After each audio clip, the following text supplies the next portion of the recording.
तो अपनी अभी तक की रिकॉर्डिंग नहीं हो पाई है 1 घंटे तक की। तो एक बार मैं बता देता हूँ क्या क्या कवर किया अपन ने, ताकि जो रिकॉर्डेड देख रहा है उसको थोड़ा सा समझ में आए। ठीक है। तो अपन ने सबसे पहले लेक्चर में क्या किया था स्टार्ट। अपन ने स्टार्ट किया था ऐसे 240 के क्वेश्चंस। तो ऐसे 240 के क्वेश्चन डिस्कशन के पहले अपन ने ये किया था example of circumstances that indicate the possibility of fraud. तो इसके बहुत सारे 50-60 एग्जाम्पल दिए हुए हैं, जो कि अपन ने सारे एग्जाम्पल्स देखे। एग्जाम्पल ऑफ पॉसिबिलिटी ऑफ, ये सारे जो इतने सारे एग्जाम्पल्स दिए हुए एक एक एग्जाम्पल्स को अपन ने देखा। Example of circumstances that indicate the possibility of fraud, और उसको साइड बाय साइड नोट करने की कोशिश की, और थोड़ा बहुत याद करने की भी कोशिश किया था with respect to discrepancies in the accounting records. Then conflicting और मिसिंग एविडेंसेस के बारे में यानी एक एक पॉइंट के अंदर जो जो 10-10 12-12 एग्जाम्पल दिए उसको अपन ने डिस्कशन किया था। देन उसके बाद अपन ने एक और चीज ये भी बोली थी मैंने, क्या कि जो तुम्हारा आरओआई है, आरओआई, और आरओआई क्या था, बोलो अभी। अभी अपना डिस्कशन हुआ है, व्हाट वाज आरओआई। उल्टा पूछ रहा हूँ मैं, उल्टी चीज। Rationalization, नहीं opportunity, नहीं है, फुल फॉर्म नहीं incentive, पूछ रहा हूँ। उसका क्वेश्चन क्या है, मतलब हेडिंग क्या है। fraudulent financial, fraud risk factors. Fraud risk factors, right. तो फ्रॉड रिस्क फैक्टर्स अपन ने पढ़ा था किसके लिए, तीनों के लिए। फ्रॉड रिस्क फैक्टर्स अपन ने दोनों के लिए पढ़ा है, एक तो फ्रॉडुलेंट फाइनेंशियल रिपोर्टिंग के लिए भी, और एक मोआ के लिए भी। तो फ्रॉडुलेंट फाइनेंशियल रिपोर्टिंग के लिए भी बहुत सारे ऐसे आरओआई के एग्जांपल्स है। आर के अंदर 10-12 एग्जांपल है, अपॉर्चुनिटीज के अंदर 7-8 एग्जांपल है जैसे नीचे। तो एफएफआर के लिए अलग एग्जांपल्स है, एमओए के इसमें, आरओआई में अगेन अलग एग्जांपल है। तो तुमको हर आर के अंदर 10-12 एग्जांपल दिख सकते हैं, ओ के अंदर और दिख सकते हैं, इसको एक बार गो थ्रू कर लेना। एफएफआर में जनरली तुमको मैनेजमेंट रिलेटेड फ्रॉड मिलेंगे, और एमओए में जनरली तुमको इंप्लॉय रिलेटेड पॉइंट्स मिलेंगे। ये मैंने पहले भी डिस्कशन किया हुआ है। तो ये एक बार तुमको ही रीड करना है, गो थ्रू करना है। It's not feasible for us to learn entirely, ठीक है, सारा अपन को लर्न नहीं करना है, बट एक बार मोटा माटी गो थ्रू करके रख लेना, और कुछ इंपॉर्टेंट पॉइंट है तो उसको मार्क भी कर लेना। फिर अपन ने क्वेश्चंस देखे थे, टेस्ट योर अंडरस्टैंडिंग का क्वेश्चन 1 डिस्कशन किया, और टेस्ट योर अंडरस्टैंडिंग का क्वेश्चन नंबर 2 डिस्कशन किया, एंड लास्टली फिर सारे क्वेश्चंस यहाँ के डिस्कशन किए। ये अपन का अभी तक का क्लास में, अभी तक के अपन ने इतना ही किया है। ठीक है, फिर ऐसे 250 का अपन ने ये क्वेश्चन चालू किया है डिस्कशन करना। तो बोलो भाई, मैं क्या पूछ रहा था तुमको, indicators to be considered for verifying compliance with laws and regulation. ये जो इंडिकेटर है, ये तुमको याद आ रहा है कि नहीं याद आ रहा है, बताया था जो मैंने।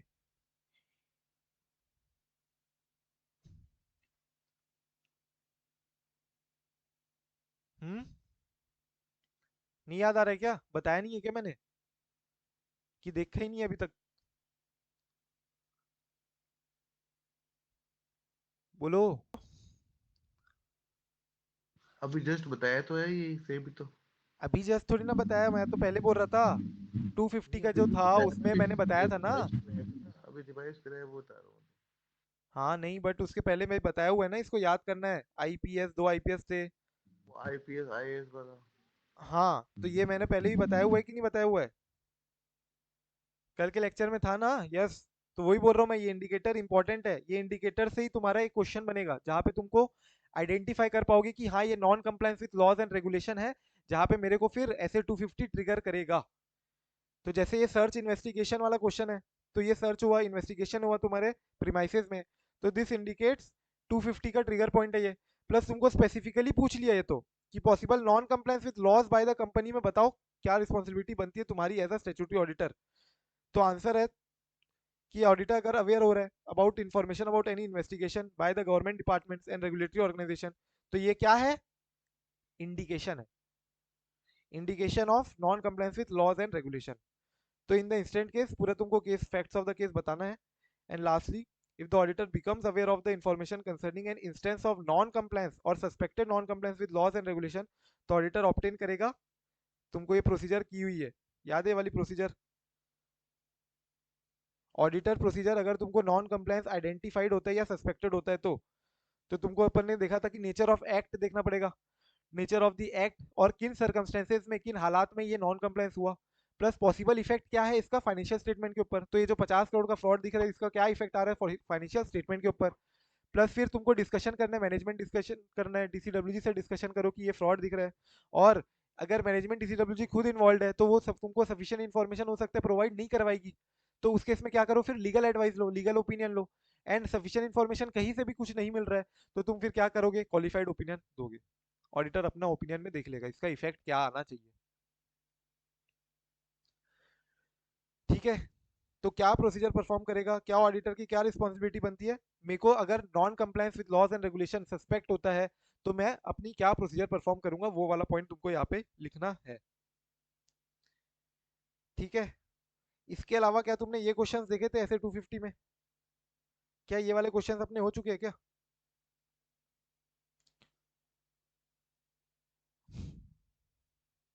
बोलो, नहीं हुए तो आ जाओ एक बार देख लो ये क्वेश्चंस भी। As a statutory auditor of a company, comment on the following. While verifying the employee records in a company, it was found that a major portion of the labor employed was a child labor. तो बताओ child labour अगर child labour law का तुम violation कर रहे हो तो whether this is a violation of law and regulation. On questioning the management, auditor was told, management उसको क्या बोल रही है कि भैया ये सब लॉ रेगुलेशन तुम्हारे स्कोप में थोड़ी ना है। चाइल्ड एक्ट, ये लेबर लेबर लॉ लगे वगैरह ये सब थोड़ी ना तुम्हारे स्कोप में है। तुम आओ, तुम देखो पीएफ एक्ट वगैरह, तुम देखो तुम्हारा कंपनीज एक्ट, जो जो मेन एक्ट है वो सब देखो। ये चाइल्ड एक्ट, लेबर लॉज वगैरह ये सब थोड़ी ना देखना तुमको बोल रही मैनेजमेंट। तो क्या लग रहा है तुमको, चाइल्ड लेबर हमको देखना है क्या, यानी बाकी एक्ट भी देखने हैं क्या? Yes yes, indirect other laws भी देखना है।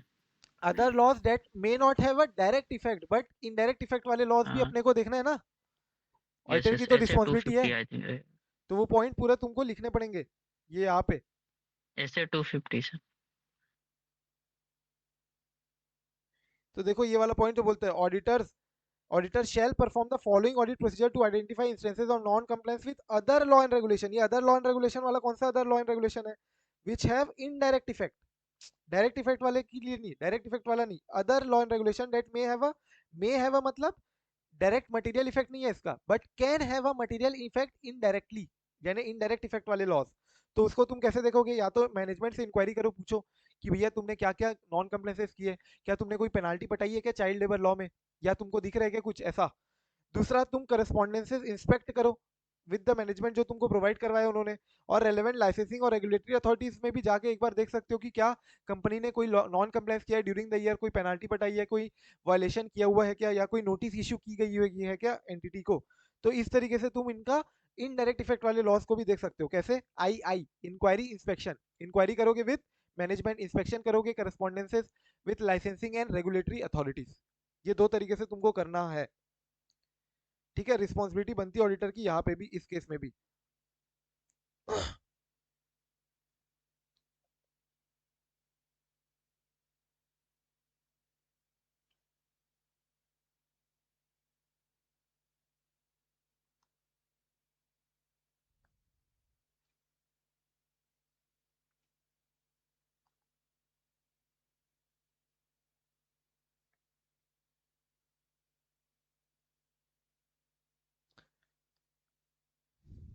ठीक है, एक बार दूसरा क्वेश्चन देखते हैं। RM and company wants to alert on the, अच्छा ये चाइल्ड लेबर लॉ वाला तो तुम्हारा एग्जांपल में भी दिया हुआ था, एग्जांपल में भी दिया हुआ था।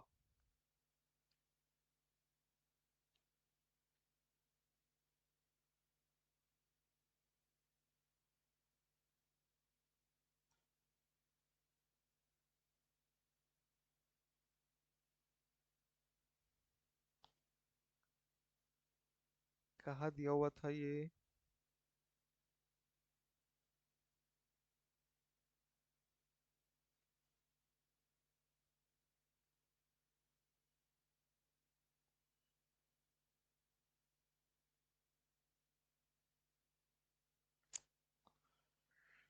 ठीक है, then RM and company wants to be alert on the possibility of non-compliance with law and regulation during the course of audit of SRS Limited। Company का क्वेश्चन है, ठीक है। RM and company seeks your guidance for identifying the indications of non-compliance। तो ये तो वही वाला question हो गया, indicators, indicators for non compliance, दो आईपीएस ऑफिसर वाला क्वेश्चन। एक बार अगर तुम लोगों ने नहीं किया हुआ है तो एक बार क्विकली गो थ्रू कर लो ऐसे 250 को। अभी आज अपन कुछ नया मोस्टली नहीं करेंगे, ठीक है। हुआ तो we can go for one standard only 299, वरना आज कुछ सच अपन गो थ्रू कर रहे हैं वापस से सेम चीजें को, सेम वही वही चीज वापस से गो थ्रू कर रहे हैं। इंडिकेटर्स तुमको याद आ रहे हैं कि नहीं याद आ रहा है भाई? अगर वापस से मैं याद दिला दूं तो ये सारे इंडिकेटर्स है जिसमें मैंने क्या बोला था, दो आईपीएस ऑफिसर है, यानी आईपीएस से अगर मैं बोलूं तो एक आई से हो गया इन्वेस्टिगेशन और एक आई से हो गया था इम्प्रॉपरली ऑथराइज ट्रांजेक्शन। एक आई से हो गया था इम्प्रॉपरली ऑथराइज ट्रांजेक्शन, मतलब तुम्हारे पास प्रॉपर ऑथराइजेशन नहीं है, ठीक है।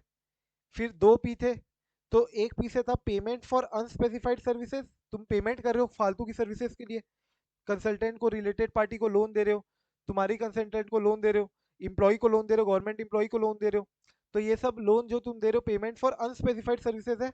या फिर एक हो गया था तुम्हारा परचेज, एक पीसा था purchase, purchase at significantly higher या lower price as compare to market price.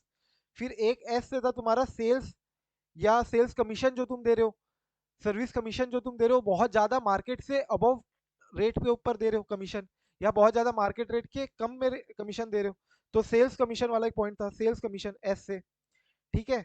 इसके अलावा मैंने क्या बोला था कि ये दोनों गए कोई और कंट्री में गए थे और पेमेंट किसी और कंट्री में कर दिया, तो इसके कारण उनको क्या कर दिया, गोली से मार दिया गया था, छल्ली कर दिए गए थे, और वो कहा गए थे हेवन। तो गए किसी और कंट्री में और पेमेंट किसी और कंट्री में किया, वो कहाँ पे है? देखो, payment for goods and services made other than to the country from which this goods और सर्विस ओरिजिनेटेड, जहां से माल आया वहां से नहीं पेमेंट कर रहे हो तुम, किसी और में पेमेंट कर रहे हो, तो ये कस्टम एक्ट का हो सकता है वायलेशन कर रहे हो तुम। भाई कस्टम एक्ट में तुमको बताया था मैंने कि जनरली क्या होता है कि हो सकता है कि कुछ प्रोहिबिटेड होती है कंट्रीज की, यहाँ से तुम बुलाओगे तो 200% इम्पोर्ट ड्यूटी लौटानी पड़ेगी, लेकिन वही सेम माल अगर कोई और कंट्री से आ रहा है तो वहां पे 100% है इम्पोर्ट ड्यूटी। तो उस केस में तुम क्या करवा रहे हो कि उसको बोल रहे हो कि पहले तू वहां बेच और फिर मैं वहां से लूंगा, तुमको पेमेंट में बराबर तुमको कर दूंगा। तो ये जो तुम कर रहे हो कि ये वायलेशन हो गया, एक प्रकार से, एक प्रकार से violation of law and regulation हो सकता है, ये एक इंडिकेशन है। देन तुम्हारा मैंने क्या बताया था, कोई कंट्री कोई और कंट्री में गए थे, पेमेंट किसी और कंट्री में के बाद मैं गया था, गोली से मारने के कारण इनको क्या हुआ, स्वर्गवासी हो गए थे, टैक्स हेवन में गए थे। तो टैक्स हेवन के कंट्रीज के साथ अगर तुम ट्रांजेक्शन कर रहे हो, एग्जाम्पल पनामा, ठीक है, दुबई, ये सब वगैरह की कंट्रीज के साथ तुम ट्रांजेक्शन कर रहे हो। तो फिर तुम्हारा एक पॉइंट था अनयूजुअल से रिलेटेड, मैंने तुमको बोला था एक अनयूजुअल पेमेंट से रिलेटेड सारे पॉइंट्स याद कर लेना, जैसे कि unusual payment in cash, cash में बहुत ज्यादा पेमेंट तुम कर रहे हो, या अनयूजुअल पेनाल्टीज बहुत ज्यादा पटाए हो तुम, या अनयूजुअल लीगल फीस तुमने बहुत ज्यादा दी है इस बार। लीगल फीस इतनी ज्यादा दी है, क्यों दी होगी? क्योंकि तुम्हारे ऊपर केस चल रहे होंगे, केस लॉस वगैरह चल रहे होंगे, इसलिए तुमको लॉयर वगैरह को बहुत ज्यादा हायर करना पड़ा होगा। कुल मिला के इंडिकेशन है कि तुमने कहीं ना कहीं नॉन कंप्लायंस किया हुआ हो सकता है। तो ये सारे पॉइंट्स थे। फिर रिपोर्टिंग के ऊपर पॉइंट था, तुमको याद है रिपोर्टिंग कैसे करना है अपने को नॉन कंप्लायंस की? यस एवरीवन, अगर तुमको non compliance with law and regulation, तुमने प्रोसीजर परफॉर्म की, when you suspected non compliance, तुमने प्रोसीजर परफॉर्म करने के बाद तुमको नॉन कंप्लायंस आइडेंटिफाइड या सस्पेक्टेड नॉन कंप्लायंस की रिपोर्टिंग करनी है अगर, तो कैसे करेंगे? बोलो भाई। 3 पॉइंट में डिवाइड किया था अपन ने, एक तो टीसीडब्ल्यूजी को रिपोर्टिंग करना था, एक तुम्हारे ऑडिट रिपोर्ट में शेयर होल्डर्स को, और एक तुम्हारे रेगुलेटरी अथॉरिटीज को। यस, तो रिपोर्टिंग में मैंने बोला था कि अगर टीसीडब्ल्यूजी और मैनेजमेंट अलग अलग है, टीसीडब्ल्यूजी और मैनेजमेंट अलग अलग है, तो रिपोर्टिंग किसको करनी है, टीसीडब्ल्यूजी को कि मैनेजमेंट को? बोलो। टीसीडब्ल्यूजी और मैनेजमेंट अगर अलग अलग है, सेम नहीं है, सेम कब होते हैं जनरली? मैंने बताया था जब छोटी ऑर्गेनाइजेशन होती है, तो हो सकता है तुम ही मालिक हो और तुम ही काम कर रहे हो पूरा पूरा, तुम ही मैनेज कर रहे हो एंटिटी को, तुम ही मालिक हो, तुम ही बोर्ड डिसीजन ले रहे हो। 1% कंपनी होगी समझ लो एग्जाम्पल। तो यहाँ पे क्या बोल रहे हैं, अगर टीसीडब्ल्यूजी और मैनेजमेंट अलग अलग है तो तुमको रिपोर्टिंग किसको करनी है? टीसीडब्ल्यूजी को बोलनी है। Auditor shall communicate with TCWG matters involving non compliance with law and regulation, ठीक है। और अगर ये जो नॉन कंप्लायंस है, अगर ये तुमको जानबूझ के किया हुआ दिख रहा है, यानी इंटेंशनल दिख रहा है और मटेरियल है, तो ये तो बड़ी चीज हो गई ना। तो इस केस में तुमको तुरंत करना है कम्युनिकेशन, कैसे करना है? एसएप कम्युनिकेशन करना है, एसएप। और इस केस में बोलते हैं कि कम्युनिकेट, अगर तुमको टीसीडब्ल्यूजी के कम्युनिकेशन नहीं कर पा रहे हो, या टीसीडब्ल्यूजी उतना ध्यान नहीं दे रही है, या टीसीडब्ल्यूजी खुद इन्वॉल्व है फ्रॉड में, तो उस केस में तुम उनके भी ऊपर जाओ, एक लेवल ऊपर जाओ, जैसे बोर्ड ऑफ डायरेक्टर के एक लेवल ऊपर जाओ। ऑडिट कमिटी तो एक सब लेवल हो गया समझो, उसके ऊपर जाओ फिर एक level higher higher next higher level of authority at the entity if it exist such as audit committee और सुपरवाइजरी बोर्ड। एंड लास्टली अगर कोई हायर अथॉरिटी नहीं एग्जिस्ट करती है, मतलब एज सच हायर अथॉरिटी नहीं है प्रेजेंट इनके ऊपर, जो सबसे हाईएस्ट अथॉरिटी थी, वहां पे भी कम्युनिकेशन पॉसिबल नहीं हो पाया because they were also involve with non compliance. तो इस केस में तुमको अब क्या करनी है, लीगल एडवाइस लीगल ओपिनियन लेनी थी। ये याद आ रहे कि नहीं याद आ रहे भाई? सिंपल सिंपल पॉइंट है, बट सारे पॉइंट अपने को टिप में होने चाहिए, तभी होंगे जब तुम रिवाइज करोगे। आज अगेन मैं बोल रहा हूँ, कल भी बोला था, जाते टाइम भी रिवाइज करके आना, रिवाइज करो शाम को रात को, and then I will be asking question, तो उसका आंसर करो। अभी मैं पूछ रहा हूँ तो कोई आंसर ही नहीं कर पा रहा है, तो मैं आगे किस मुंह से बढ़ूँ?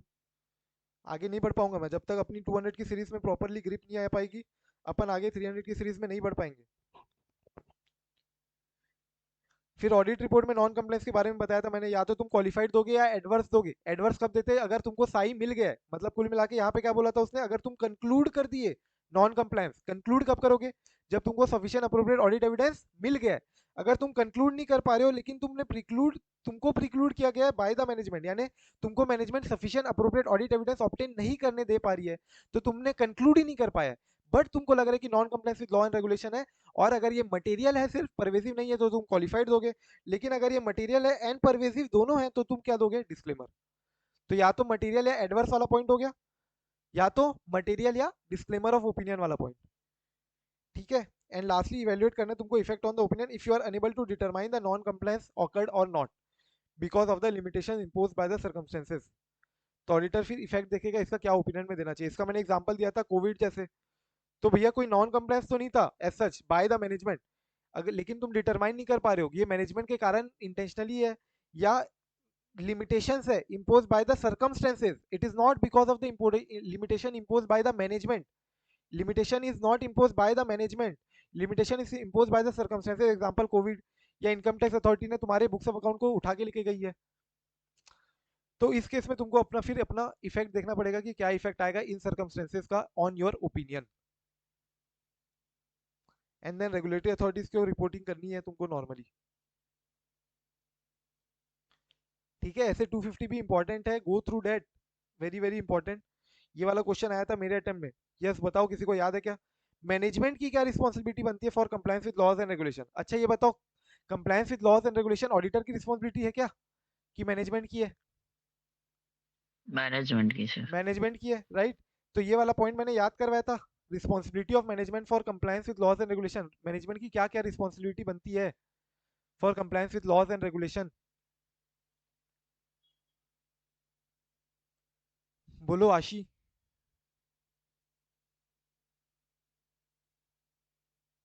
मैंने बोला था ना, रजिस्टर मेंटेन करना है, कौन कौन से लॉज रेगुलेशन तुमको एप्लीकेबल है वो मेंटेन करोगे। याद आ रहा है कुछ? मॉनिटर करना था लीगल रिक्वायरमेंट को, तो मैं मॉनिटर नहीं कर पा रहा था, इसके लिए मैंने क्या किया था, लीगल एडवाइजर को अपॉइंट किया था। ठीक है, वो मेरे को एडवाइस करेगा कि मैं कैसे मॉनिटर करूँ लीगल रिक्वायरमेंट्स जो जो मेरे को एप्लीकेबल है, लॉज एंड रेगुलेशन, नए नए लॉज एंड रेगुलेशन। तो लीगल एडवाइजर ने मेरे को क्या एडवाइस की कि भैया तुम एक रजिस्टर मेंटेन करो जहाँ पे तुम सारे सिग्निफिकेंट लॉ एंड रेगुलेशन लिख के रखोगे, प्लस इसमें सारे ऐसे पॉलिसीज कंट्रोल प्रोसीजर्स भी डाल के रखो जो तुम्हारे एंटिटी में है, system of internal controls, instituting and operating appropriate system of internal control, और एक कोड ऑफ कंडक्ट लगाओ सारे एम्प्लॉइज के ऊपर। एम्प्लॉइज के ऊपर कोड ऑफ कंडक्ट लगाओ, पब्लिश करो, कम्युनिकेट करो सारे एम्प्लॉइज को, टीसीडब्ल्यूजी को, सबको कम्युनिकेट करो, डेवलप करो एक कोड ऑफ कंडक्ट, पब्लिसाइज करो following a code of conduct. Publicising मतलब communication, right. And lastly employees are properly trained and understand the code of conduct or not. ये इंश्योर करना है तुमको, तुमने सिर्फ कम्युनिकेशन करने से बात नहीं बनेगी, तुमको ये भी देखना पड़ेगा कि they are properly trained and they understand the code of conduct or not. Is there any confusion regarding code of conduct? Are they following the code of conduct or not? And lastly तुमको monitor करना है compliance with the code of conduct हो रहा है या नहीं हो रहा है, मॉनिटर करो फॉलो किया जा रहा है या नहीं किया जा रहा है, और जो फॉलो नहीं कर रहे उसके ऊपर क्या लोगे? Disciplinary action. तो लास्ट के 3 पॉइंट तो कोड ऑफ कंडक्ट से ही था कि मेरे को कोड ऑफ कंडक्ट डेवलप करना है, पब्लिसाइज करना है एंड फॉलो करना है, करवाना है। इसके लिए मैं इंश्योर करूंगा कि compliance with code of conduct is properly trained, मतलब सारे इंप्लॉय ट्रेन्ड है and they are well communicated, they all understand the code of conduct. और अगर वो मेरे को मॉनिटर करने की कंप्लायंस अगर नहीं कर रहे हैं, तो मेरे को क्या करना है? डिसिप्लिनरी एक्शन लेना है, डिसिप्लिनरी एक्शन लेना है उसके। तो ये सारे पॉइंट्स है, सीक्वेंस वाइज है, इसको रिवाइज करो, और मैं तुमसे अब कल ओरल पूछूंगा। बहुत दिन हो गए, अब पूछूंगा ही पूछूंगा। कल भी बोला था, कल भी नहीं किया मैंने, कल भी we covered new things only, ठीक है। आज भी एज सच अपन ने रिवाइज ही किया है। तुम लोग आंसर अभी भी नहीं कर पा रहे हो, मतलब तुम रिवाइज करके नहीं आ पा रहे हो, तो अभी रिवाइज करो 250। Let's quickly revise 260 now. अभी अपन ने मोटा माटी 250 रिवाइज किया है, 260 रिवाइज करते हैं अभी। 260 में बोला था कि टीसीडब्ल्यूजी के साथ कम्युनिकेशन करने के लिए, टीसीडब्ल्यूजी के साथ कम्युनिकेट करना है तुमको, यानी कि क्या, मैनेजमेंट की बात नहीं कर रहे यहाँ पे, those who are charged with governance, board of directors वगैरह, टीसीडब्ल्यूजी के साथ, गवर्निंग बॉडी के साथ तुमको कम्युनिकेशन करना है। यहाँ पे जो कम्युनिकेशन हो रहा है, ये बोलते हैं क्या, कि ऐसे does not establish requirement regarding auditors communication with an entities management and owners, उनके साथ कम्युनिकेशन अलग है। दूसरा ऐसे मैनेजमेंट के साथ जो डेफिशिएंसी से रिलेटेड कम्युनिकेशन है, उसके लिए क्या है, ऐसे 265। ओनर्स के साथ जो कम्युनिकेशन है, उसके लिए ऐसे 700 की सीरीज है, ठीक है। इसके अलावा बोलते हैं इन एडिशन ऐसे 265 इस्टेब्लिश करते हैं specific requirement regarding significant deficiencies की communication in the internal control.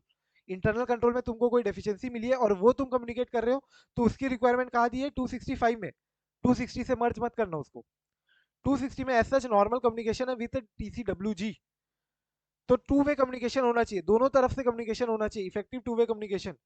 Auditor इसको हेल्प करेगा, ऑडिटर को in maintaining the independence and objectivity, तुमको अपनी इंडिपेंडेंस एंड ऑब्जेक्टिविटी मेंटेन करते हुए, कंस्ट्रक्टिंग वर्किंग रिलेशनशिप मेंटेन करते हुए, और ऑडिटर को अपनी understanding the matters related to audit in the context and develop करना है कंस्ट्रक्टिव वर्किंग रिलेशनशिप। इसके लिए टीसीडब्ल्यूजी से वो सारी इंफॉर्मेशन ऑब्टेन करेगा relevant for the audit, and TCWG in fulfilling their responsibility to oversee the financial reporting process, thereby reducing the risk of material misstatement of the financial statement। TCWG भी अपनी responsibility fulfil करेगा। मैंने क्या बोला, ये क्या है, टू वे कम्युनिकेशन। तो अपने को भी टीसीडब्ल्यूजी से इंफॉर्मेशन मांगना है, which ever is relevant for the audit, what ever information that you feel is relevant for the audit, वो तुमको मांगना है, और टीसीडब्ल्यूजी को अपनी रिस्पॉन्सिबिलिटी फुलफिल करना है by providing you the information which is relevant for the audit and responsibility to oversee the financial reporting process. अच्छा मुझे बताओ, क्या मैनेजमेंट को कोई बात अगर कम्युनिकेट करनी है टीसीडब्ल्यूजी को, और अगर ऑडिटर ने ऑलरेडी कम्युनिकेट कर दिया, तो क्या मैनेजमेंट को अब रिस्पॉन्सिबिलिटी नहीं है क्या, कि उसको अब कम्युनिकेट करने की टीसीडब्ल्यूजी से? समझ में आ रहा है? मैनेजमेंट को अगर टीसीडब्ल्यूजी से कम्युनिकेशन करना था, और ऑडिटर ने ऑलरेडी वो बात टीसीडब्ल्यूजी को कम्युनिकेट कर दी है, तो क्या मैनेजमेंट की अब रिस्पॉन्सिबिलिटी खत्म हो जाती है क्या टीसीडब्ल्यूजी से कम्युनिकेट करने की? बोलो भाई। रहेगी मैनेजमेंट की रिस्पॉन्सिबिलिटी फिर भी। मैनेजमेंट की रिस्पॉन्सिबिलिटी स्टिल रहेगी, राइट। और उल्टा अगर मैं पूछूं तो, उल्टा पूछूं मतलब ऑडिटर को मेरे को कम्युनिकेशन करना है टीसीडब्ल्यूजी से एज पर ऐसे 260, और ये बात ऑलरेडी मैनेजमेंट ने कम्युनिकेट कर दी है, तो क्या इफेक्ट आएगा अब ऑडिटर के कम्युनिकेशन के ऊपर? फिर भी सर ऑडिटर को ऑडिटर को कम्युनिकेट करना कम्युनिकेट पड़ेगा। करना पड़ेगा क्योंकि ओनर्स ऑडिटर के ऊपर है अंडर 260। हाउएवर क्या मेरा फॉर्म एंड कंटेंट बदल सकता है? क्या इसके ऊपर कुछ चेंजेस आ सकते हैं? मेरा जो फॉर्मेट है यस कम्युनिकेशन का, फॉर्म ऑफ द कम्युनिकेशन, क्या ये मैं थोड़ा नॉन इलेबोरेटिव वे में कम्युनिकेट कर सकता हूँ? यस। ऑलरेडी मैनेजमेंट ने डिटेल में अगर कम्युनिकेशन किया हुआ है, तो मैं उसी को हाईलाइट करते हुए कम्युनिकेशन कर सकता हूँ। यस और नो? यस यस तो सिमिलरली देखो यहाँ पे, communication of these matters by management may however affect the form or timing of the auditor's communication with TCWG। लेकिन ऑडिटर को कम्युनिकेट तो करना ही करना है।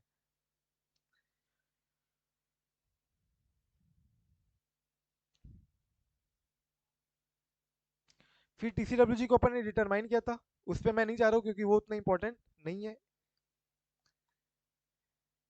दो क्वेश्चन इंपॉर्टेंट थे ये ऐसे से, बहुत बहुत मैंने तुमको बताया होगा। एक तो सिग्निफिकेंट फाइंडिंग्स, और एक significant difficulties. Significant difficulties, significant difficulties किसी को याद है रहा है answer? Significant difficulties encounter during the course of your audit, क्या क्या डिफिकल्टीज आ सकती है? बोलो भाई।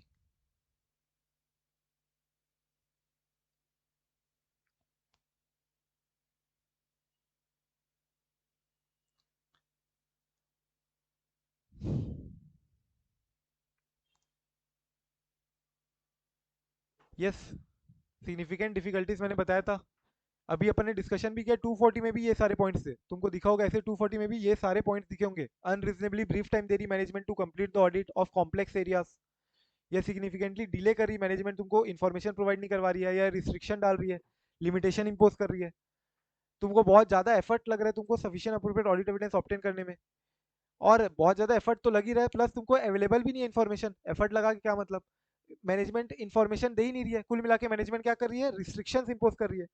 तो ये सारे पॉइंट्स मैंने क्या किया था, लिंक करके एक सीक्वेंस में डाले हुए। Brief time unreasonably brief time है, मतलब कोई विदाउट एनी एडिक्वेट रीजन तुमको बहुत कम टाइम दिया गया कंप्लीट करने के लिए ऑडिट, प्लस मैनेजमेंट और डिले कर रही है, जिसके कारण अब मेरे को क्या लग रहा है, बहुत ज्यादा एफर्ट लग रहा है, लेकिन इन्फॉर्मेशन अवेलेबल नहीं है। अब इन्फॉर्मेशन अवेलेबल नहीं है, इसका मतलब क्या हुआ, रिस्ट्रिक्शन इंपोज किया गया मैनेजमेंट के द्वारा, एंड मैनेजमेंट खुद ही विलिंग नहीं है to extend going concern assumption. तो ये सिग्निफिकेंट डिफिकल्टीज है encounter during the audit. Significant difficulties is one of the point in the answer of significant findings. तो अगर तुमको सिग्निफिकेंट फाइंडिंग्स ऑडिटर को जो मिलेगा, वो क्या कम्युनिकेशन कैसे कैसे करेगा टीसीडब्ल्यूजी को, क्या क्वेश्चन आ सकता है, communication with TCWG regarding significant findings from the audit. इसका अगर अलग क्वेश्चन आता है तो तुमको सिग्निफिकेंट डिफिकल्टीज का ये वाला जो इतनी लाइन है बस इतनी लिखनी है, significant difficulties if any during encounter during the audit, इसके अंदर का नहीं भी लिखोगे तो भी चलेगा। लेकिन अगर स्पेसिफिकली सिग्निफिकेंट डिफिकल्टीज के ऊपर तुमको पूछ रहा है तो तुमको ये सारे पांचों पॉइंट लिखने पड़ेंगे, 6 पॉइंट लिखने पड़ेंगे। समझ में आ रहा है?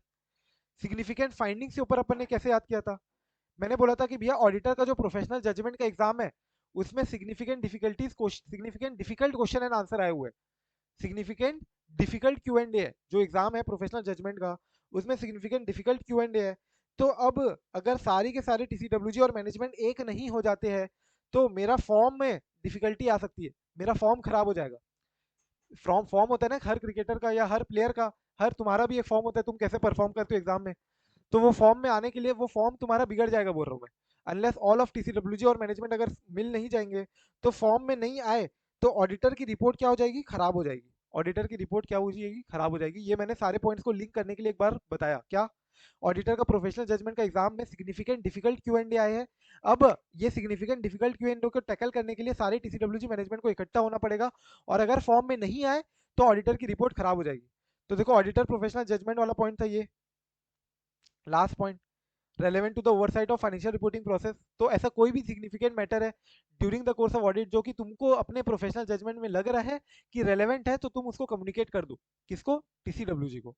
फिर सिग्निफिकेंट Q&A से मैंने क्या बोला, क्वालिटेटिव एस्पेक्ट। QA से मैंने क्या बोला, qualitative aspects in accounting policies, accounting principles, accounting estimates, accounting records, accounting related matter में जहां जहां क्वालिटेटिव एस्पेक्ट्स है तो क्वालिटेटिव एस्पेक्ट्स तो डिस्कस करना ही है तुमको मैं टीसीडब्ल्यूजी के साथ। अगर वो क्वांटिफाई नहीं कर सकते हो क्वालिटेटिव एस्पेक्ट्स है तो क्वालिटेटिव एस्पेक्ट्स बाद में फिर दिक्कत आ जाएगी कि तुमने कैसे डिटरमाइन किया ये अकाउंटिंग एस्टिमेट करेक्ट है। तो इसलिए ये सब कम्युनिकेशन कर देना चाहिए तुमको टीसीडब्ल्यूजी के साथ। फिर मैंने क्या बोला, सिग्निफिकेंट डिफिकल्ट Q&A थे, तो सिग्निफिकेंट डिफिकल्ट से यही है, significant difficulties encountered during the course of audit. Now, unless all of TCWG are involved in managing the entities, significant matters arising during the course of the audit and written representation लेना है तुमको। तो तुम्हारा क्या बोला था मैंने, form and content खराब हो सकता है ऑडिटर रिपोर्ट का, ऑडिटर रिपोर्ट की फॉर्म एंड कंटेंट खराब हो सकती है। तो फॉर्म एंड कंटेंट क्या होने वाला है ऑडिटर्स रिपोर्ट का, तो तुमको फॉर्मेट बताना पड़ सकता है, हो सकता है कम्युनिकेट कर दो ऑलरेडी टीसीडब्ल्यूजी को कि हम ऐसे 700 के तहत जो फॉर्मेट दिया हुआ है वो फॉर्मेट के तहत ये हमारा कंटेंट रहेगा हमारे ऑडिट रिपोर्ट का, ये कम्युनिकेट कर दो। और सर्कमस्टेंस कर दो, ये भी बता दो सर्कमस्टेंसेस कि किन किन हालातों में हम ये फॉर्मेट से विपरीत कोई और फॉर्मेट भी यूज कर ले सर्कमस्टेंसेस दैट में affect the form and content of the auditors report. तो ये सारे पॉइंट थे, ये आरटीपी में 2022 में क्वेश्चन भी आए हुए सिग्निफिकेंट डिफिकल्टीज के ऊपर। सिग्निफिकेंट डिफिकल्टीज आएगा तो याद रखना अलग आंसर है, सिग्निफिकेंट फाइंडिंग्स आएगा तो याद रखना अलग आंसर है। क्लियर है क्या? सर वो फॉर्म एंड कंटेंट वाला नहीं समझ आया। फॉर्म एंड कंटेंट मतलब जो तुम्हारा ऑडिटर्स रिपोर्ट है, ये अपन ने देखा था ऐसे 210 में भी जो हमारा फॉर्म और कंटेंट होगा ऑडिटर रिपोर्ट का, वो हमको ऐसे 210 में एंगेजमेंट लेटर में डिटरमाइन करना था कि क्या फॉर्म और कंटेंट होगा, एंड एक्सपेक्टेड डेविएशंस अगर कोई आ सकते तो किन हालातों में आएंगे, circumstances that may entail auditor to change the form and content, या डेविएट हो सकते हैं वहां से। तो यहाँ पे भी वही चीज बता रहे कि अगर सर्कमस्टेंसेस पहले ही बता दो कि हम नॉर्मली तो ऐसे 700 के तहत जो फॉर्मेट दिया हुआ है तुम्हारा ऑडिट रिपोर्ट का, जो कंटेंट है वहां पे ऐसे 700 के तहत उसमें कम्युनिकेट करने वाले ऑडिटर रिपोर्ट, उसी में हम ऑडिट रिपोर्ट अपनी देंगे। लेकिन ऐसे कुछ सर्कमस्टेंसेज आते हैं जहाँ पे तुम्हारा फॉर्म हो सकता है कि स्पेशल लॉ एंड रेगुलेशन के लिए ही 700 में दिया हुआ है कि अलग फॉर्मेट है, मतलब अगर किसी लॉ एंड रेगुलेशन के तहत तुम्हारी ऑडिट हो रही है तो ये सर्कमस्टेंसेज में हम थोड़ा सा डेविएट हो सकते हैं, फॉर्म एंड कंटेंट हमारा कुछ और हो सकता है। इसी केस में अगर तुम बोलोगे कि फॉर्म और कंटेंट में कुछ पॉइंट हो सकते हैं कि जैसे सपोज की ऑडिट मैटर है, ये तुम पहले ही बता दो साथ साथ में, तो की ऑडिट मैटर का जो फॉर्मेट है, मतलब फॉर्मेट है सच जो तुम्हारा ऑडिट रिपोर्ट का फॉर्मेट है, उसमें की ऑडिट मैटर एक पैरा है, वो पैरा तुम्हारा इंसर्ट करने वाले हैं हम। सिमिलरली अगर तुमको लग रहा है कि हमको ये वाला जो तुमने डिस्क्लोजर किया ना फाइनेंशियल स्टेटमेंट में, ये वाला पॉइंट हम चाहते हैं कि हम एम्फेसिस ऑफ मैटर पैरा में डालें, तो हमारे फॉर्म में ईओएम पैरा ऐसे तो नहीं आएगा, लेकिन अगर हमको ऐसा कुछ लगा कि फाइनेंशियल स्टेटमेंट में कोई ऐसा डिस्क्लोजर है जिसको ऑडिटर को लग रहा है कि डिस्क्लोजर एम्फेसाइज करवाना जरूरी है to the users of the financial statement, तो वो ईओएम पैरा हम इंक्लूड करेंगे बाद में अगर हमको ऐसा लगा तो ऐसा सर्कमस्टेंसेस तुम ऑलरेडी ऑडिटर्स रिपोर्ट में अगर कोई आने वाला है तो तुम बता देना पहले से ही किसको, टीसीडब्ल्यूजी को कम्युनिकेशन कर देना चाहिए। ओके ठीक है,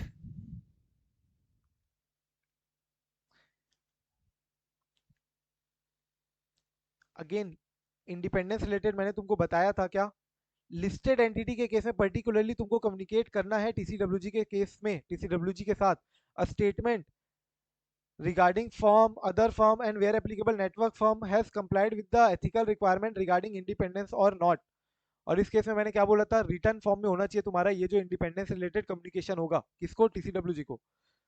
तो ये क्या बोलता है, all relationships firm network firms entity that in the auditor's professional judgement has to may bear upon the independence requirement, कहीं कोई इंडिपेंडेंस की रिक्वायरमेंट में बियरेंस आ रही, क्या थ्रेट हो रहा है क्या कुछ, तो ये सारी चीजें रिलेशनशिप जहां जहां तुमको लग रही है फर्म नेटवर्क फर्म के साथ है तुम्हारी, वो सारी रिलेशनशिप तुम टीसीडब्ल्यूजी को बता दो कि तुम्हारा कोई डायरेक्टर क्या मेरे नेटवर्क फर्म में पार्टनर है क्या, मेरा नेटवर्क फर्म में कोई पार्टनर तुम्हारे कंपनी में डायरेक्टर है, तो इनडायरेक्टली इंडिपेंडेंस ब्रीच हो सकती है।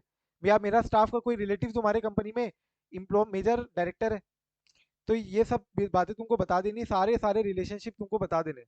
एंड जितनी फीस तुम चार्ज करो ये सब भी बता दो, क्योंकि fees largely can affect your independence. अगर तुम्हारा मेजर पोर्शन फीस का एक ही क्लाइंट से आ रहा है तो definitely you will try to favour that client, तुम उसके खिलाफ कोई क्वालिफाइड रिपोर्ट इशू नहीं कर पाओगे। टोटल फीस का अगर कोई मेजर पोर्शन तुम्हारे एक ही क्लाइंट से आ रहा है तो यही बोल रहे कि this shell also include total fees charge during the period covered by the financial statement for audit and non audit services provided by the firm. ये अपन ने प्रोफेशनल एथिक्स में भी देखा था, जहां पे मैंने तुमको क्वेश्चन भी डाला था कि पब्लिक सेक्टर अंडरटेकिंग है या गवर्नमेंट कंपनी है या लिस्टेड कंपनी है या फिर पब्लिक लिमिटेड कंपनी है जिसका टर्नओवर एक्सीड करता है 50 करोड़ के ऊपर, तो इन केसेस में तुम्हारा नॉन ऑडिट सर्विसेज वाली जो फीस है उनकी फीस ज्यादा नहीं होनी चाहिए ऑडिट फीस से। तो यही बात यहाँ पे भी इंडिपेंडेंस रिलेटेड ही बात थी वो। And the related safeguard that may have applied to eliminate identified threats to the independence, तो जो जो तुमने सेफगार्ड लगाया ताकि तुम थ्रेट इंडिपेंडेंस का आने ही मत दो, और अगर आ गया तो उसको एलिमिनेट कर दो, अगर एलिमिनेट नहीं कर पा रहे हो तो रिड्यूस कर दो to an acceptable low level of assurance, low level of risk and reasonable level of assurance. And जो तुम्हारा कम्युनिकेशन होना है तो मैंने बताया था इंडिपेंडेंस रिलेटेड वाला, अभी अपन ने क्या बताया, कम्युनिकेशन जो होगा इंडिपेंडेंस रिलेटेड वो किस में होगा, राइटिंग में। Auditor shall communicate in writing regarding auditors independence when required, तो इंडिपेंडेंस से रिलेटेड तुमको राइटिंग में कम्युनिकेट करना है। बाकी तुम चाहो तो ओरल में कर लो, लेकिन अगर ओरल एडिक्वेट नहीं है तो रिटर्न में ही करना, ठीक है। ऑडिटर कम्युनिकेट करेगा राइटिंग में with TCWG from the audit if auditor के प्रोफेशनल जजमेंट में उसको लग रहा है कि ओरल में कम्युनिकेट नहीं कर पाओगे। तो इसको दो पार्ट में डिवाइड कर सकते हो। इंडिपेंडेंस, इंडिपेंडेंस तो तुमको क्या बोला मैंने, ऑलवेज इन राइटिंग कम्युनिकेट करनी है। एंड अदर्स के केस में ओरल चलेगा, रिटर्न करना पड़ेगा if oral is not adequate.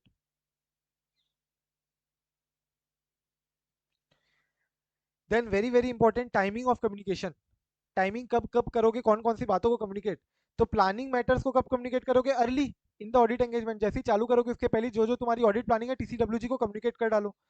जो जो डिफिकल्टी तुमको encounter during the course of audit हुई है ना, ये वाली डिफिकल्टीज जो अपन ने देखा, unreasonable brief time, management delay कर रही है, इन्फॉर्मेशन नहीं दे रही है, बहुत ज्यादा एफर्ट लग रहे हैं, unavailability of information, restriction impose by management, ये सब कब कम्युनिकेट करोगे, as and when you arrive at difficulty, जैसे जैसे तुमको डिफिकल्टी हो रही है वैसे वैसे तुम कम्युनिकेट करते जाओ, ठीक है। As soon as practicable, as soon as practicable, जैसे तुमको डिफिकल्टी हुई तुरंत कम्युनिकेट कर दो। फिर ये इंपॉर्टेंट है, देखो ऐसे 701 क्या बोलता है, की ऑडिट मैटर से रिलेटेड है। की ऑडिट मैटर अगर अप्लाई हो रहा है, दैट इज की ऑडिट मैटर अप्लाई कब होता है, सारे लिस्टेड एंटिटी के ऑडिट के केस में। अगर तुम किसी लिस्टेड एंटिटी की ऑडिट कर रहे हो तो तुमको की ऑडिट मैटर पैरा मैंडेटरी देना ही पड़ेगा, की ऑडिट मैटर पैरा मैंडेटरी रखना ही पड़ेगा। तो auditor can communicate preliminary views about the key audit matter.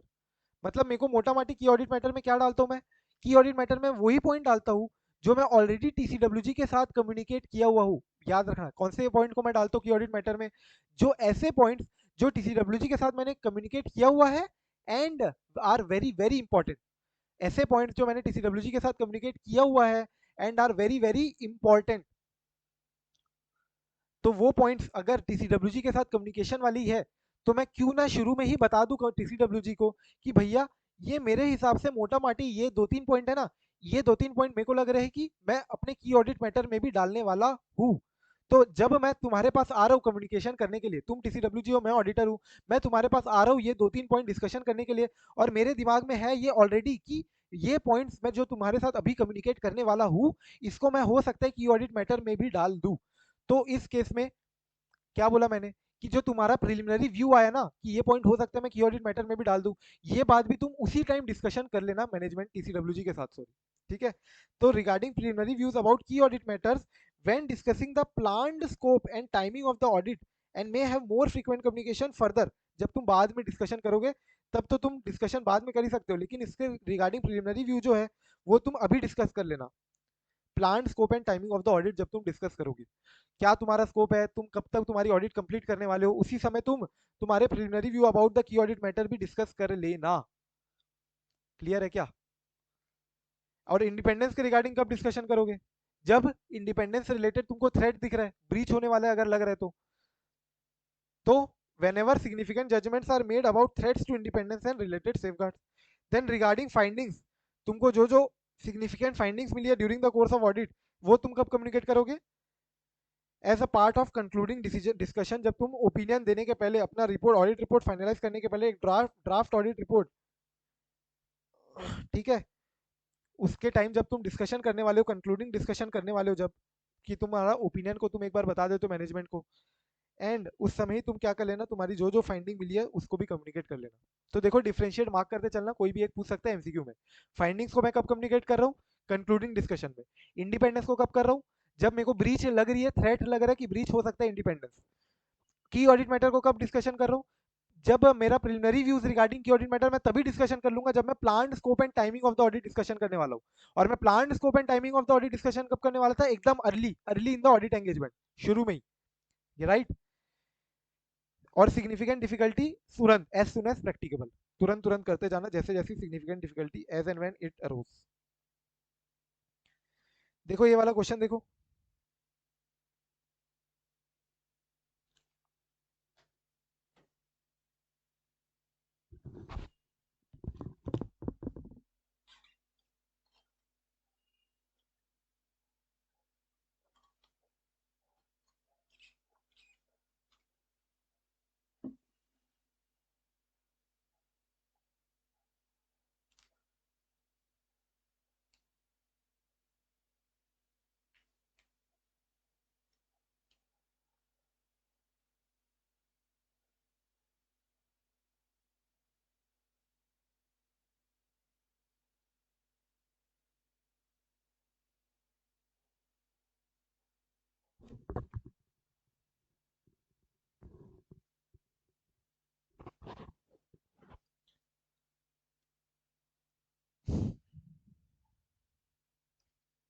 समझ में आ रहा है, बोलो कोई दिक्कत डाउट। लाइन है आंसर में कि TCWG to consider whether new or enhanced disclosures may be useful in light of the fact। तो उसमें मतलब ये इंटेंशन है कि अगर TCWG को भी कुछ एडिशनल रिक्वायरमेंट देनी है, तो मतलब ऑडिटर ने कुछ अलग रिपोर्ट किया है तो वो अपनी साइड से क्लैरिफिकेशन। ऑडिटर रिपोर्ट नहीं, बट ऑडिटर क्या बताएगा तुमको कि भैया हम ये सब, ये 2-3 पॉइंट डिस्कशन अब करने वाले हैं ना, ये हम की ऑडिट मैटर में भी इंक्लूड करेंगे, क्योंकि ये हमको इंपॉर्टेंट लग रहा है। This should be made aware to the users of FS also, कि हमारी जो की कम्युनिकेशन है, की पॉइंट्स पे डिस्कशन हुआ था। तो इस केस में अगर अब टीसीडब्ल्यूजी को ऑलरेडी पता चल जाएगा कि की ऑडिट मैटर में ये बात जाने वाली है, तो उससे रिलेटेड अगर उनको कोई और डिस्क्लोजर भी पता है कि ये रिलेटेड इन्हीं कम्युनिकेशन पे कोई और रिलेटेड डिस्क्लोजर भी उनको दे देना चाहिए, इनहांस डिस्क्लोजर होगा, इससे और अच्छा डिस्क्लोजर होगा। तो ये इसका ऑब्जेक्टिव है कि तुम पहले से ही एक बार बता दो टीसीडब्ल्यूजी को, बाद में जब तुम की ऑडिट मैटर पर डालोगे और फिर जब ड्राफ्ट तुम ये कंक्लूडिंग डिस्कशन जब करोगे और उसमें बताओगे कि हमने की ऑडिट मैटर में ये जो तुमसे डिस्कशन किया था ना, वो भी हमने ये इंक्लूड किया है, तो फिर हो सकता है कि तब तुमको बताए कि भैया इससे रिलेटेड एक और डिस्क्लोजर है, ये भी एक देख लेना, इससे रिलेटेड एक और इंपॉर्टेंट बात बताना भूल गए थे हम। तो वैसा ना हो, इसलिए बोल रहे हैं कि this will also enable TCWG to consider क्या कोई नई इनहांस डिस्क्लोजर हमको यूजफुल लग रही है क्या, इन द लाइट ऑफ ये जो तुम हमारे साथ कम्युनिकेशन करने आए हो। तो प्रायर तुम एक बार कम्युनिकेशन कर लोगे तो तुमको भी प्रॉपर रिस्पॉन्स मिल जाएगा टीसीडब्ल्यूजी से, और टीसीडब्ल्यूजी को भी कोई नया इनहांस डिस्क्लोजर देना होगा, तो that will lead to proper reporting in the key audit matter report में। Okay sir.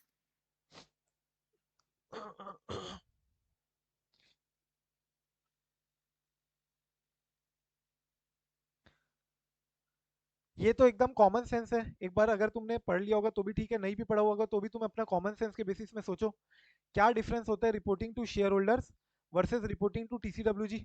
ये जो मैंने टीसीडब्ल्यूजी को रिपोर्टिंग की, ये कौन से ऐसे के तहत की? 260। 260। शेयर होल्डर्स को जो मैं रिपोर्ट करता हूँ वो कौन से स्टैंडर्ड्स के तहत करता हूँ? 700 की सीरीज जो है मेरी। यस और नो? और पॉइंट सोचो एक बार, एक मेजर पॉइंट तो बताओ, सोच के बोलो। पढ़ा हुआ है तो याद आ रहा है तो वो भी बोल दो।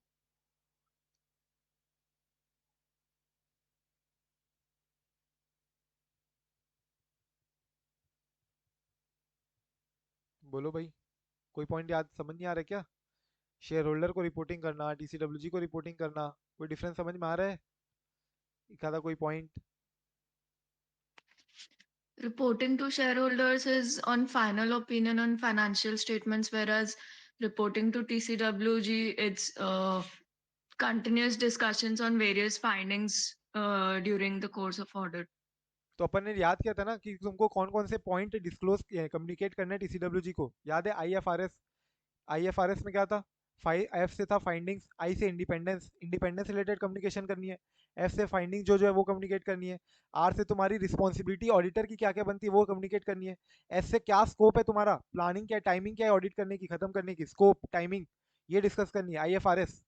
आईएफआरएस कम्युनिकेट करना है तुमको, जबकि शेयर होल्डर में क्या कम्युनिकेट करना है? Whether the financial statement are prepared in accordance with applicable FRF and is free from material misstatement, whether due to fraud or error gives true and fair view. ठीक है, ये सब communicate करनी है वहां पे शेयर होल्डर्स में। और शेयर होल्डर एक्सटर्नल हो गए, टीसीडब्ल्यूजी इंटरनल हो गई। तो टीसीडब्ल्यूजी को जो रिपोर्टिंग हो रही है वो एक इंटरनल रिपोर्ट हो गई समझ लो, और जो रिपोर्टिंग शेयर होल्डर को हो रही है वो एक एक्सटर्नल रिपोर्ट हो गई to the public in large. Clear है? तो ये एक हाथ जो क्वेश्चन बचे ये तुम देख लेना। अभी अपना एक ऑप्शन है ऐसे 299 स्टार्ट करते हैं, नहीं तो एक बार मैंने जो सुबह कराया उसको रिवाइज कर लेते हैं।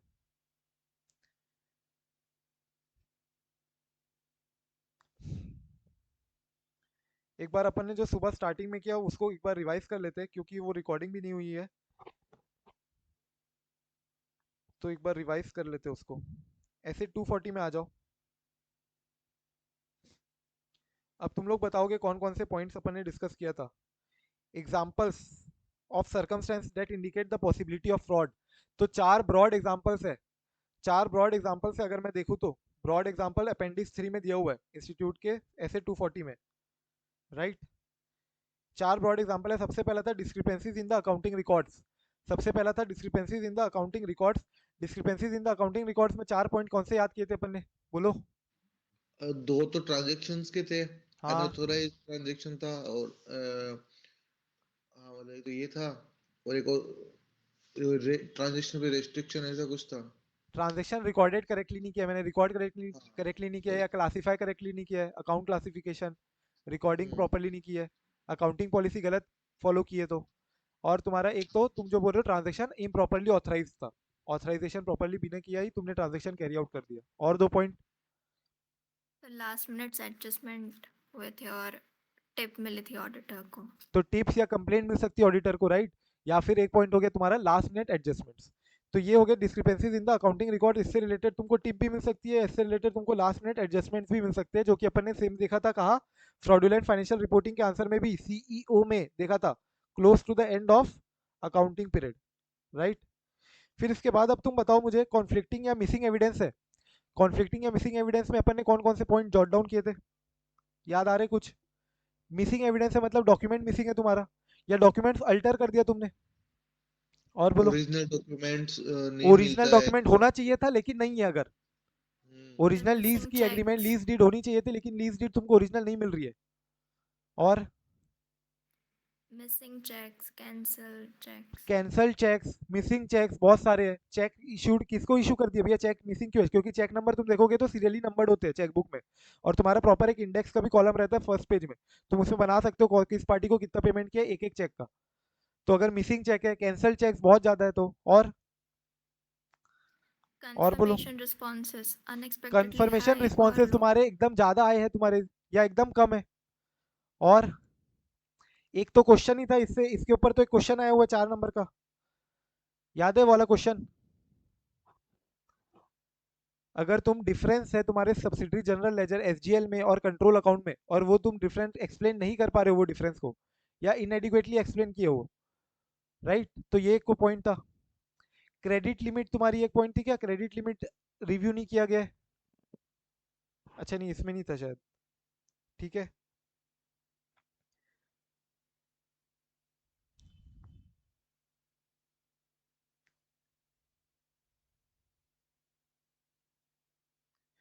एक्सटर्नल कंफर्मेशन वाला अपन देख लिया, greater number of responses than anticipated, plus inability to produce evidence of key system development and program. तो की सिस्टम डेवलपमेंट प्रोग्राम जो है अपना पर्टिकुलरली आईटी सिस्टम जो है, उसमें तुमको प्रॉपर अगर एविडेंस नहीं मिल पा रहा है, प्रोड्यूस एविडेंस नहीं कर पा रहे हो, तो तुम्हारा पूरा का पूरा अकाउंटिंग सिस्टम ही फ्लॉ है, accounting system he IT enabled है अगर, तो ऑटोमेटेड रहना चाहिए तुमको, उससे रिलेटेड सारी इन्फॉर्मेशन अपडेटेड रहना, सारे एविडेंसेस लेने की वो प्रॉपरली ऑपरेट कर रहा है कि नहीं कर रहा है, और अगर नहीं तो तुम्हारे को दिक्कत हो सकती है ये केस में। फिर इसके बाद अपन ने थर्ड हेडिंग पढ़ी थी प्रॉब्लमेटिक और unusual relationship between the auditor and management. तो याद है ऑडिटर और मैनेजमेंट के लिए मैंने क्या बोला कि स्मूथ रिलेशनशिप होनी चाहिए, स्मूथ रिलेशनशिप होनी चाहिए, ऐसा इसमें कोई प्रॉब्लम नहीं होनी चाहिए, इतने अनयूजुअलनेस क्यों आ रहा है? तो इसमें अपन ने कौन कौन से पॉइंट्स देखे थे बोलो?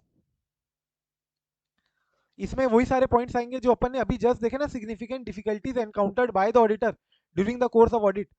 अब भाई अपन ने कौन कौन से पॉइंट देखे कि बहुत ज्यादा डिले कर रही है मैनेजमेंट, इन्फॉर्मेशन प्रोवाइड नहीं कर रही है, रिस्ट्रिक्शन लगा रही है मेरे ऊपर, लिमिटेशन लगा रही है मेरे स्कोप ऑफ ऑडिट के ऊपर, बहुत ज्यादा एफर्ट लग रहा है मेरे को ऑडिट एविडेंस ऑब्टेन करने के लिए, बट ऑडिट एविडेंस ऑब्टेन नहीं कर पा रहा हूँ, बहुत कम टाइम दे रही है मैनेजमेंट मेरे को ऑडिट कंप्लीट करने के लिए, पर्टिकुलरली फॉर कॉम्प्लेक्स ट्रांजेक्शन। तो जो सिग्निफिकेंट, इसको तुम ऐसा भी डाल सकते हो प्रॉब्लमेटिक वाले को, एक सिग्निफिकेंट, अगर मेमोरी ट्रिक में बोलूँ तो सिग्निफिकेंट डिफिकल्टीज एनकाउंटर्ड जो था अंडर ऐसे 260, तो सिमिलर पॉइंट्स है। अरे यस और नो? Yes sir. ठीक है। और फिर अपन ने अदर पॉइंट डिस्कस किए थे, अदर पॉइंट्स में था तुम्हारा unwillingness by management to permit the auditor to meet privately with TCWG, तुमको प्राइवेटली टीसीडब्ल्यूजी से मीट नहीं किया दिया जा रहा है, मैनेजमेंट मना कर रही है। क्या accounting policies appear to be at variance with industry norms, मैंने बताया इंडस्ट्री में तो तुम्हारा मान लो रिसेंटली आईपीओ आया, ठीक है, आईपीओ अगर आ गया तो तुम्हारे अब पियर्स कौन से हो जाएंगे, सारे लिस्टेड एंटिटीज जो है अब तुम्हारे पियर्स हो जाएंगे, सारे लिस्टेड नहीं मतलब तुम्हारे सेक्टर में जो जो लिस्टेड है वो भी अब तुम्हारे पियर्स हो जाएंगे। तो लिस्टेड के लिए तुमको जनरली तुमने देखा कि लिस्टेड सारे के सारे क्या फॉलो कर रहे हैं, suppose market value of method, revaluation method follow कर रहे हैं, अगर रिवैल्यूएशन मेथड में बोलूँ तो सारे के सारे रिवैल मेथड फॉलो कर रहे हैं, लेकिन तुम अभी भी कॉस्ट मेथड ही फॉलो कर रहे हो, तो ये एक वेरिएंस है विद इंडस्ट्री नॉर्म्स, जो इंडस्ट्री में फॉलो हो रहा है वो तुम फॉलो नहीं कर रहे हो अगर, प्लस तुम्हारा frequent changes in accounting estimate, मैंने तुमको बताया कि डब्ल्यूडीवी एसएलएम फिर डब्ल्यूडीवी फिर एसएलएम फिर अगले साल फिर डब्ल्यूडीवी। ये अकाउंटिंग एस्टीमेट में तुम अगर फ्रीक्वेंटली चेंजेस करते आ रहे हो तो अकाउंटिंग एस्टीमेट कभी 5% बना रहे हो पीएफडीडी, कभी 2%, कभी 10%, कभी 4%, तो ये इतना ज़्यादा फ्रीक्वेंट चेंजेस नहीं होना चाहिए। और violation of the entities code of ethics, उसका टॉलरेंस लेवल। तो ये तुम्हारे कुछ एग्जाम्पल थे अदर मैटर्स के, जहाँ पे तुमको क्या दिखता है, जहाँ पे एग्जाम्पल्स है। ये किसके एग्जाम्पल्स है, अपन क्या पढ़े थे, examples of circumstances, examples of circumstances. तो ये अदर एग्जाम्पल है, other example of circumstances that indicate possibility of fraud. ठीक है, ये पढ़ रहे थे अभी अपन। इसके बाद अपन ने देखा था questions, revenue recognition. Revenue recognition के ऊपर अलग से दिया हुआ इंस्टीट्यूट ने ऐसे 240 में, अगर अपन को वो भी एक बार देखना है तो एक बार देख सकते हैं। Let me see if I can search, search का ऑप्शन नहीं है क्या?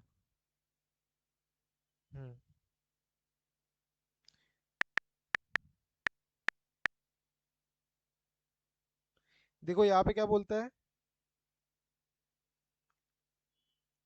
ये रेवेन्यू नहीं,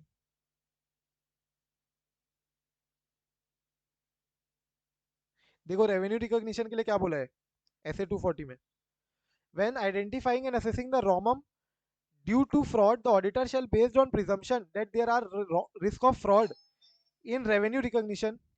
एक सेकंड इसको रीड कर लो, तो अपन फिर पैरा 47 में जाएंगे।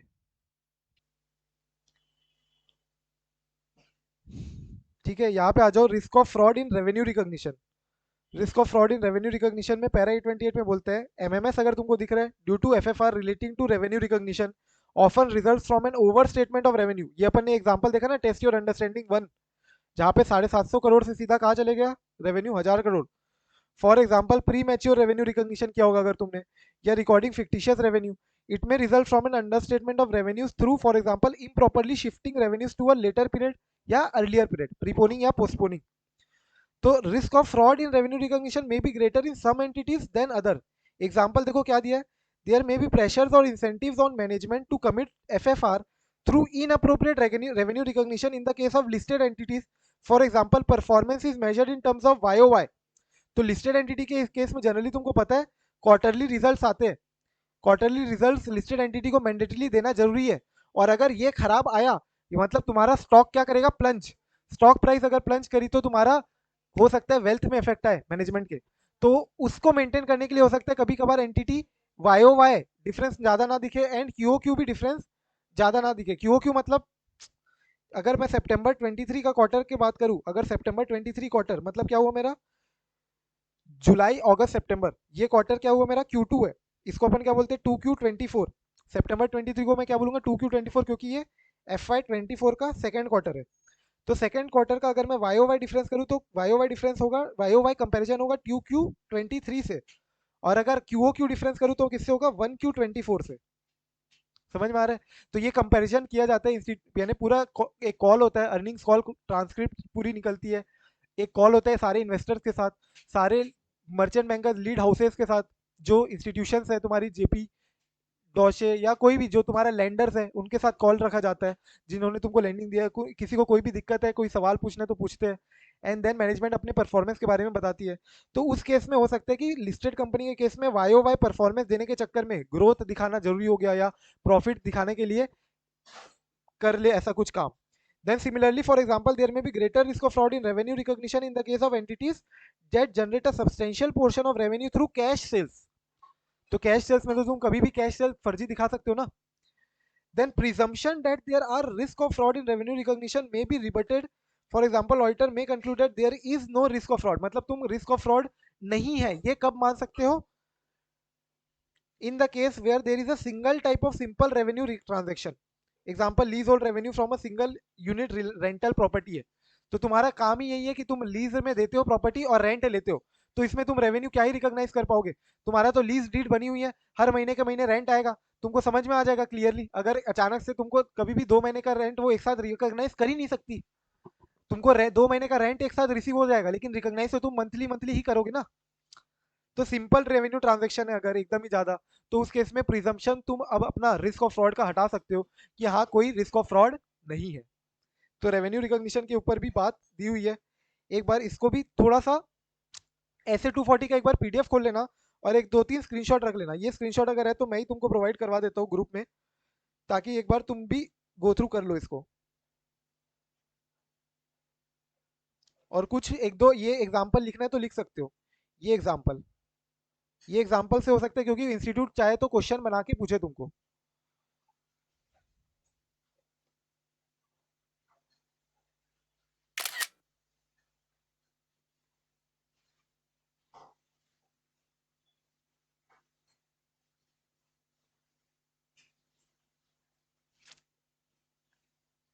देखो ऐसे 240 जो है अपन उसको पर्टिकुलरली बहुत ज्यादा ध्यान से किया है, बहुत ज्यादा डीप में जाके कर रहे हैं। क्यों? क्योंकि केस बेस्ड अब कोई नया क्वेश्चन अगर कुछ पूछती है इंस्टीट्यूट तो we don't want to be at risk. Let's try to cover everything and see if you can revise थोड़ा थोड़ा बीच बीच में कभी कभी। ये ऐसा थोड़ा एक अलग पोर्शन जो अपन ने अलग से किया तो वो एक अलग मेमोरी में जाएगा तुम्हारे। कुछ अपन ने जो अलग डिस्कशन किया था विद लेक्चर वो एक अलग हो गया। तो ये स्पेशल डिस्कशन जो है वो स्पेशली तुमको याद रख सकते हो अलग से कि हाँ स्पेशली अपन ने रेवेन्यू रिकॉग्निशन का अलग से डिस्कशन किया था। Examples of circumstances that indicate a possibility of fraud उसका अलग से डिस्कशन किया था। तो उसका भी मैं तुमको देना तो दे देता हूँ।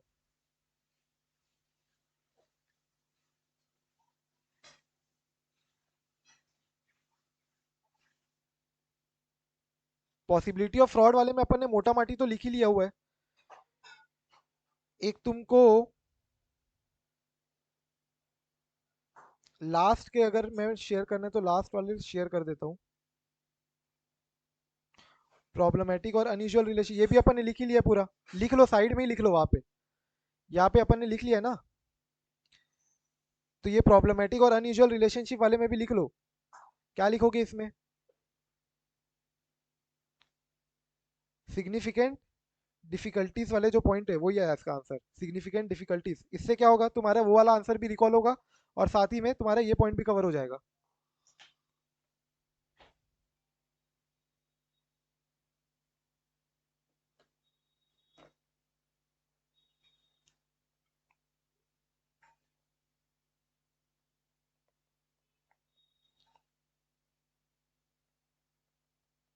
ठीक है। और अदर्स के केस में तो मैंने डाल ही दिया पॉइंट्स, अदर्स वाले पॉइंट्स तो मैंने डाल ही दिया यहाँ पे। अदर्स वाले पॉइंट तो मैंने डाल ही दिया है। जो 3 के एग्जांपल्स मैंने नहीं डाले, जैसे 5 एग्जांपल लिखे विद इन, वो 5 एग्जांपल मैंने यहाँ करवा दिए, लिखवा दिया। 15 एग्जांपल्स जो और थे वो उसका भी अपन डिस्कशन कर लिए। और अनयूजुअल रिलेशनशिप, प्रॉब्लमेटिक रिलेशनशिप है तुम्हारा और मैनेजमेंट के बीच में, तो उसके बारे में मैंने बताया मोटा माटी यही सारे पॉइंट्स है जो अपन देखे थे सिग्निफिकेंट डिफिकल्टीज में। इसके अलावा एक चीज और मैंने तुमको बोली है गो थ्रू करने के लिए, वो है ROI। ROI, right, ROI for FFR and ROI for MOA। तो ROI R के अंदर अलग एग्जाम्पल है, O के अंदर और बहुत सारे एग्जाम्पल है, I के अंदर FFR के लिए अलग से एग्जाम्पल्स है बहुत सारे। तो एक बार एग्जाम्पल्स को गो थ्रू कर लेना, थोड़ा सा तुम्हारा अंडरस्टैंडिंग और डेवलप हो जाएगी। ठीक है। तो इससे मोटा माटी अपना ऐसे 240 अच्छे से कॉम्प्रिहेंसिवली कवर होता है। अगर इंस्टीट्यूट स्टडी मैट के ऊपर जाके कई डीप में घुस के भी अगर क्वेश्चन पूछती है, और जो कि पूछती है जनरली, मैं बता दूं, ऐसा मत समझना कि नहीं पूछेगी। पहला अटेम्प्ट है तो हो सकता है ना भी पूछे, but we never know, exam delay हो रहा है, कुछ इंस्टीट्यूट थोड़ा अच्छा पेपर बनाने के चक्कर में पूछती है, पास में बहुत बार पूछी है। So let's try to cover ऐसा स्टैंडर्ड जो इंपॉर्टेंट है पास्ट में, बहुत बार पूछा हुआ है ऐसे 240 से। एंड खुद में एक देखोगे तो खुद में एक चैप्टर है बहुत बड़ा, देखोगे तो कितने पेज का ये स्टैंडर्ड, 46 पेज का, 48 पेज का तो स्टैंडर्ड है खुद, बेयर है। उसको अपन ने थोड़ा कंसाइसली कवर करने की कोशिश की है। And meanwhile also try to cover all points. तुमको हो सकता है लगे कि क्या ज़्यादा फास्टली कवर कर लिया हो, या थोड़ा सा उतना बोलोगे कि बहुत ही ज़्यादा कवर कर लिया है, इतनी ज़्यादा नीडलेस, मतलब नीड से ज़्यादा कवर कर लिया है क्या। बट ऐसा कुछ नहीं है, जितना इंपॉर्टेंट है वही सब कवर किया अपन ने।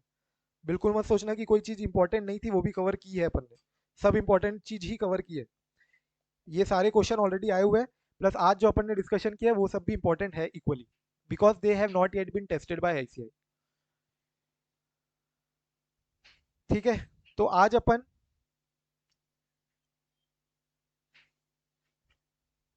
स्टार्ट कर लेते हैं ऐसे 299 से भी। अगेन मैं वापस से रिमाइंड करवा रहा हूँ, रिवाइज करके आओगे कल ऐसे 200 की सीरीज, अपन कल भी 200 की सीरीज पे ही मैं तुमको क्वेश्चन आंसर पूछूंगा, and then only I will move forward, और फिर टेस्ट होगा 200 की सीरीज का, I will let you know, ठीक है। 299 जॉइंट ऑडिट ऑफ एफएस, आ जाओ ऐसे 299 joint audit of financial statement. एक ब्रेक लेना है तुमको तो ले लो 2-5 मिनट का, then we can start with ऐसे 299 में भी। मे बी आधा ही अपन कर पाए, बट लेट्स सी, आधा आज कवर कर लेते हैं, आधा कल कर लेंगे।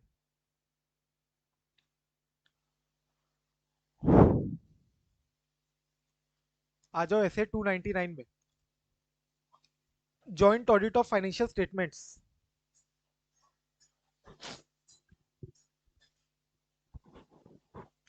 Joint audit of financial statements, तो जनरली ये क्या है, एक ही फाइनेंशियल स्टेटमेंट का ऑफ वन एंटिटी, एक ही एंटिटी का एक फाइनेंशियल स्टेटमेंट की ऑडिट किया जा रहा है बाय 2 और मोर ऑडिटर्स, तो इसको अपन क्या बोलेंगे, joint audit. The audit is being jointly done by 2 or more auditors.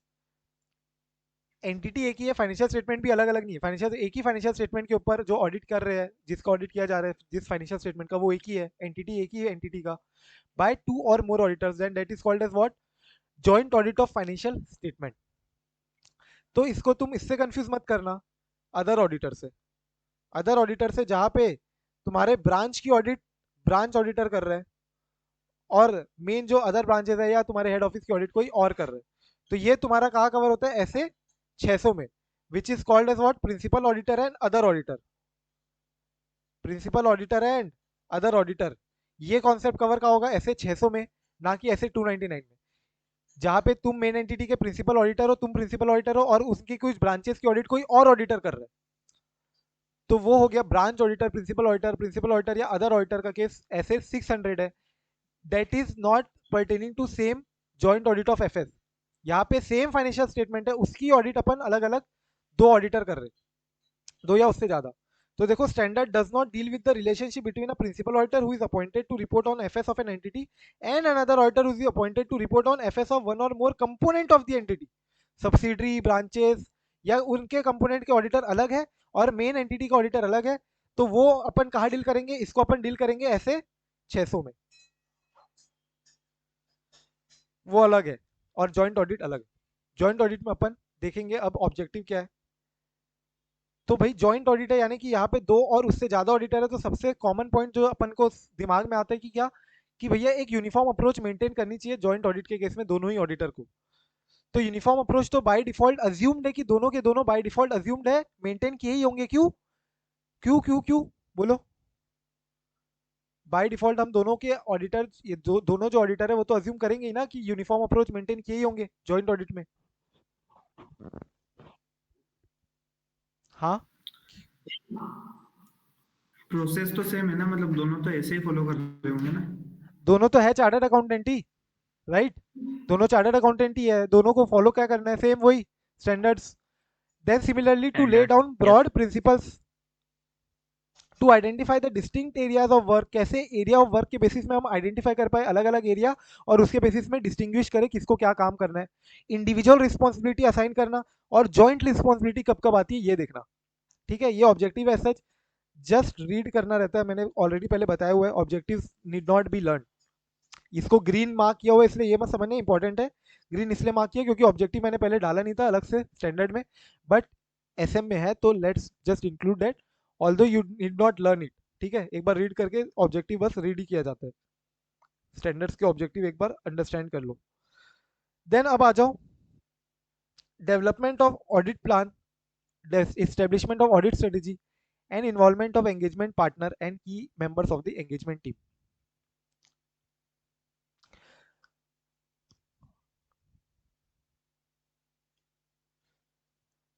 तो प्लानिंग में कौन कौन इन्वॉल्व होगा देखो, तो सबसे पहले बोलता है कि एंगेजमेंट पार्टनर, मतलब मैं इन्वॉल्व होऊंगा ही होऊंगा, एंड अदर की members of the engagement team from each of the joint auditors shall be involve in the planning the audit. ठीक है, तो जो की मेंबर्स है एंगेजमेंट टीम के from both the joint auditors, shall be involved in the planning the audit. Engagement partner and key members, याद रखना सारे लोग इन्वॉल्व नहीं होंगे. Audit strategy jointly established or joint auditor will jointly establish audit strategy. Overall audit strategy jointly establish किया जाएगी by both or by all the joint auditors. जहाँ पे टाइमिंग कब तक जॉइंट ऑडिट खत्म करनी है, स्कोप क्या क्या है, किसके स्कोप में क्या है, डायरेक्शन कहाँ किसको क्या करना है, ये सब डिस्कशन किया जाएगा. देन अब आता है plan, development of audit plan के ऊपर point, development of audit plan. तो इसके पहले एक बार इधर नीचे आ जाओ, कहाँ पे, ऐसे 300 में, ऐसे 300 में आ जाओ एक बार क्विकली, क्योंकि ये सेम पॉइंट जो अपन याद करेंगे ना यहाँ पे, वही सेम पॉइंट्स है वहां पे डेवलपमेंट ऑफ ऑडिट प्लान में.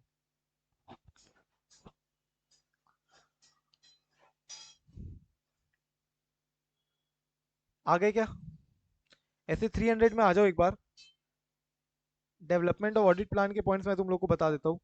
तो ऐसे 300 में अपन देखेंगे प्लानिंग अगर करते हैं ऑडिटर, तो प्लानिंग में सबसे पहले क्या करते हैं वो generally first step is to preliminary engagement activity perform करना. प्रिलिमिनरी एंगेजमेंट एक्टिविटी में ये देखो, ठीक है,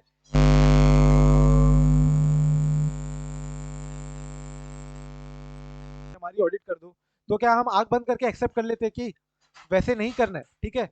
तो एज पर ऐसे 220 जो क्वालिटी कंट्रोल पॉलिसीज प्रोसीजर होनी चाहिए तुम्हारी for acceptance of the client engagement, वो तुमको देखना है.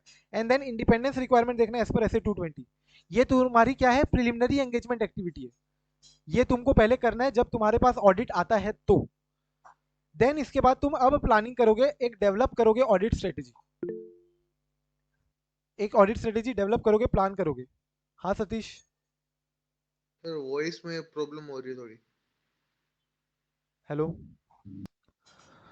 तो मैं बोल रहा था कि सबसे पहले तुम्हारे पास अगर क्लाइंट आता है कि हमारी ऑडिट कर दो, तो तुम क्या करोगे, परफॉर्म पहले preliminary engagement activity, that is कि भैया 210 में सारी जो बातें हैं मैनेजमेंट से वो करनी है, प्लस क्लाइंट एक्सेप्ट करे या ना करे एज पर ऐसे 220 तुमको ये चेक करना है. देन तीसरा इंडिपेंडेंस रिक्वायरमेंट हमारी मीट हो रही है ना, क्लाइंट से हम डिपेंडेंट तो नहीं है, कहीं इंडिपेंडेंट है ना क्लाइंट से, ये देखना है तुमको एज पर ऐसे 220, ये 3 बातें देखनी पड़ेगी. प्रिलिमिनरी एंगेजमेंट एक्टिविटी परफॉर्म करोगे. देन फिर प्लानिंग करोगे, डेवलप करोगे ऑडिट स्ट्रेटेजी, फिर ऑडिट प्लान डेवलप करोगे, ऑडिट स्ट्रेटेजी डेवलप करोगे, and then audit plan develop करोगे. ऑडिट स्ट्रेटेजी क्या है, ब्रॉडर है, ऑडिट प्लानिंग थोड़ी नैरोअर है. मतलब कौन सा बताओ, कौन सी ऑडिट स्ट्रेटेजी ज्यादा डिटेल में होगी कि ऑडिट प्लानिंग ज्यादा डिटेल में होगी? Audit planning. Planning, right.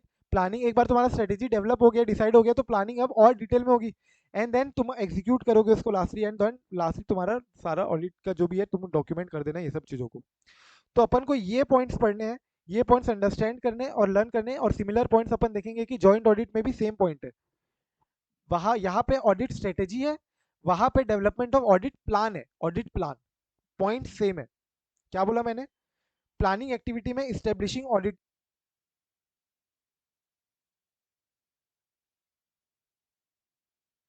Sir voice नहीं आ रहा है. तो मैं तुमको बोल रहा हूँ जो तुम ऑडिट स्ट्रेटेजी इस्टेब्लिशमेंट के अभी जो अपन पॉइंट देखने वाले ना, इसको यहाँ पे लिख लेना, same as development of audit plan for joint audit. ठीक है. तो अपन यहाँ पे देखते हैं कि जब तुम इस्टेब्लिश कर रहे हो ओवरऑल ऑडिट स्ट्रेटेजी, तो ऑडिटर क्या क्या करेगा. जब तुम ऑडिट स्ट्रेटेजी इस्टेब्लिश कर रहे हो तो ऑडिटर क्या क्या करेगा.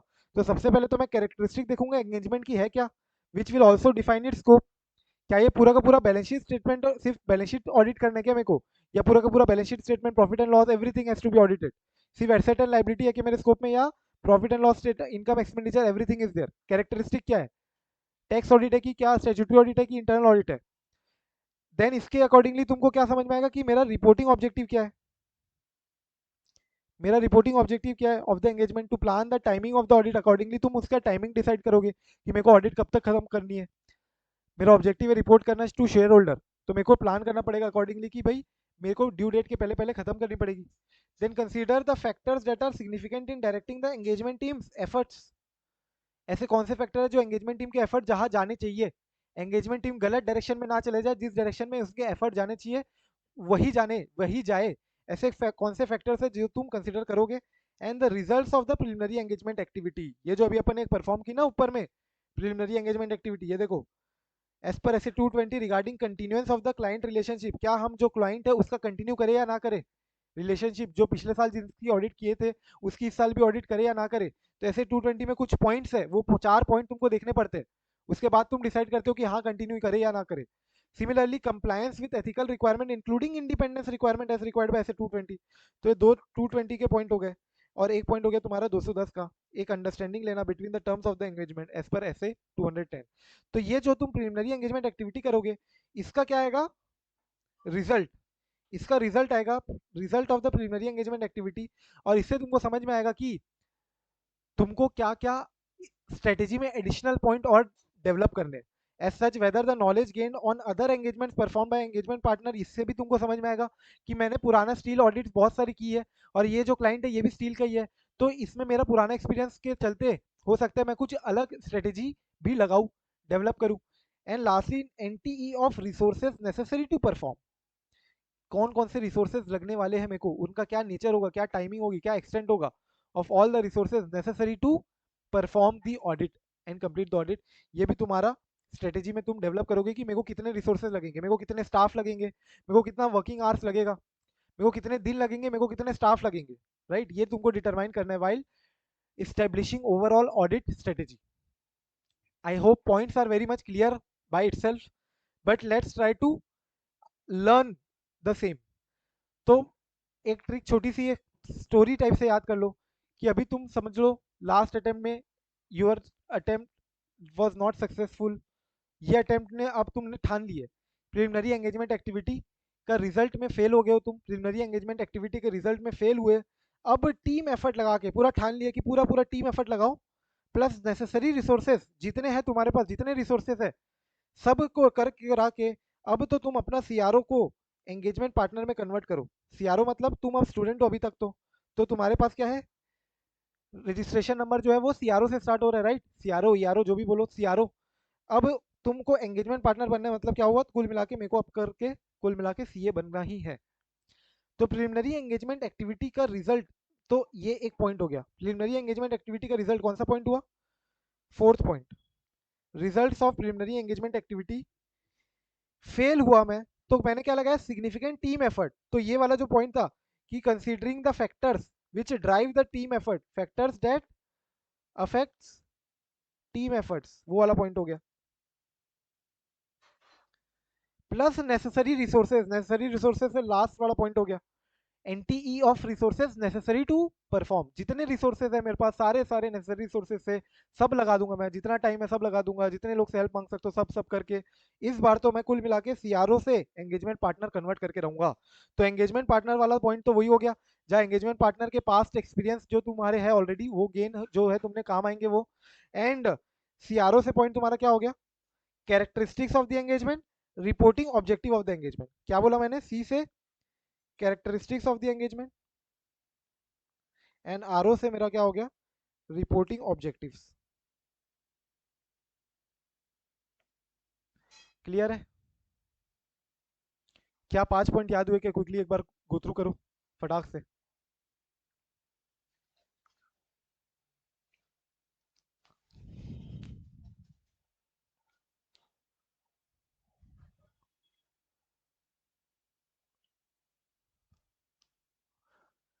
बोलो आशी, 5 पॉइंट बोलो एक बार, 5-6 पॉइंट जितने हैं कोशिश करो।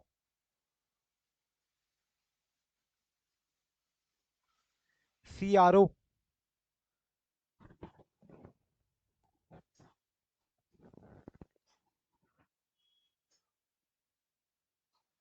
बोलो बोलो बोलो।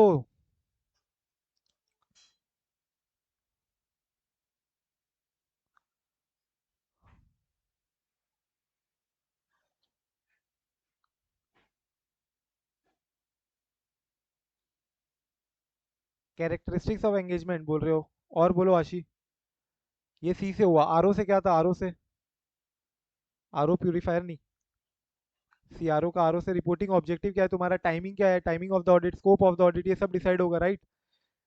सीआरओ से मैं क्या कन्वर्ट करके रहूंगा इस बार, एंगेजमेंट पार्टनर। एंगेजमेंट पार्टनर से क्या पॉइंट था, प्लान द ऑडिट टाइमिंग, ठीक है। एंगेजमेंट पार्टनर के क्या पॉइंट था, पास्ट एक्सपीरियंस, यस और नो, उसके ने जो और पुराने एक्सपीरियंस है सिमिलर ऑडिट्स में, उसके जो एक्सपीरियंस है उसने जो गेन किया है। और बोल रहे हो तुम एंगेजमेंट टीम एफर्ट्स, तो एंगेजमेंट टीम एफर्ट्स किस डायरेक्शन में जाना चाहिए, कौन से फैक्टर्स कंसिडरेशन तुमको लेनी है, ये वाला पॉइंट हो गया एक। और बोलो, चालू कहाँ से किए थे अपन ने, याद करना, प्रिलिमिनरी एंगेजमेंट जो रिजल्ट आया उसमें तुम फेल हुए थे, राइट। तो प्रिलिमिनरी एंगेजमेंट एक्टिविटी का रिजल्ट वाला पॉइंट है, result of preliminary engagement activity. Result में फेल हुए तो क्या करोगे अब, सिग्निफिकेंट टीम एफर्ट लगा के, और जितने तुम्हारे पास नेसेसरी, बोलो necessary nature, timing and extent of resources necessary to perform, right. Nature, timing and extent of resources necessary to perform. तो ये सारे सिमिलर पॉइंट्स है तुमको जो याद रखने हैं, ये इंपॉर्टेंट क्वेश्चन है, आता भी है कई बार एग्जाम में।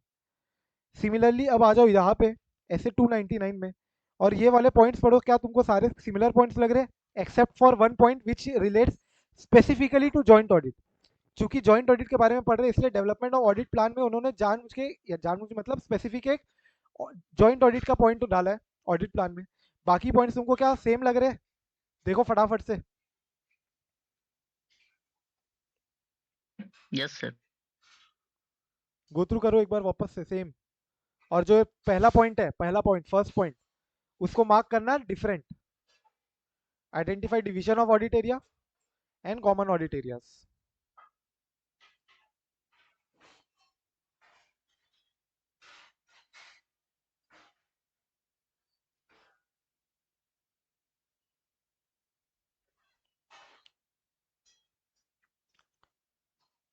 यस बोलो, कोई दिक्कत है।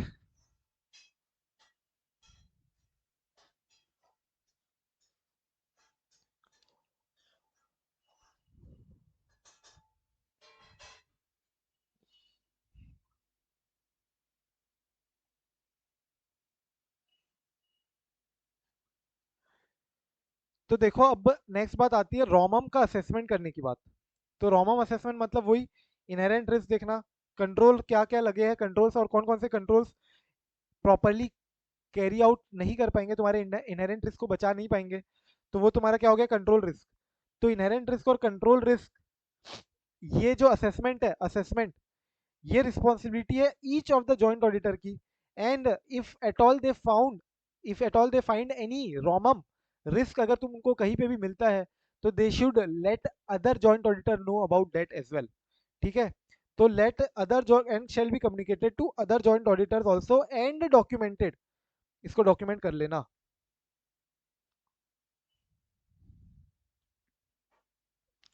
फिर जॉइंट ऑडिटर को ही ऑडिट प्रोसीजर डिस्कस करनी है jointly for common areas and specific allotted areas of audit, वो अपना जॉइंट ऑडिटर खुद अपनी प्रोसीजर डिटरमाइन करेगा।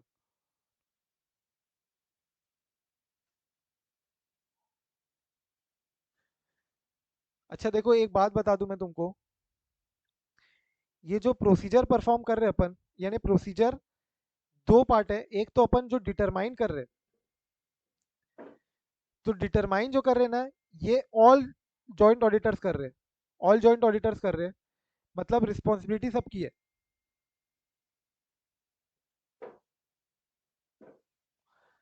बट जो प्रोसीजर एग्जीक्यूट कर रहे हैं ना, तो इंडिविजुअल,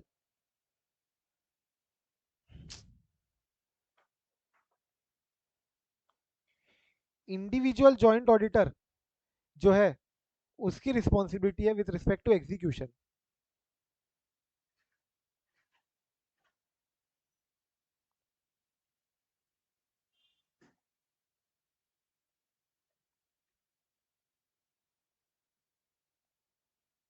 ठीक है,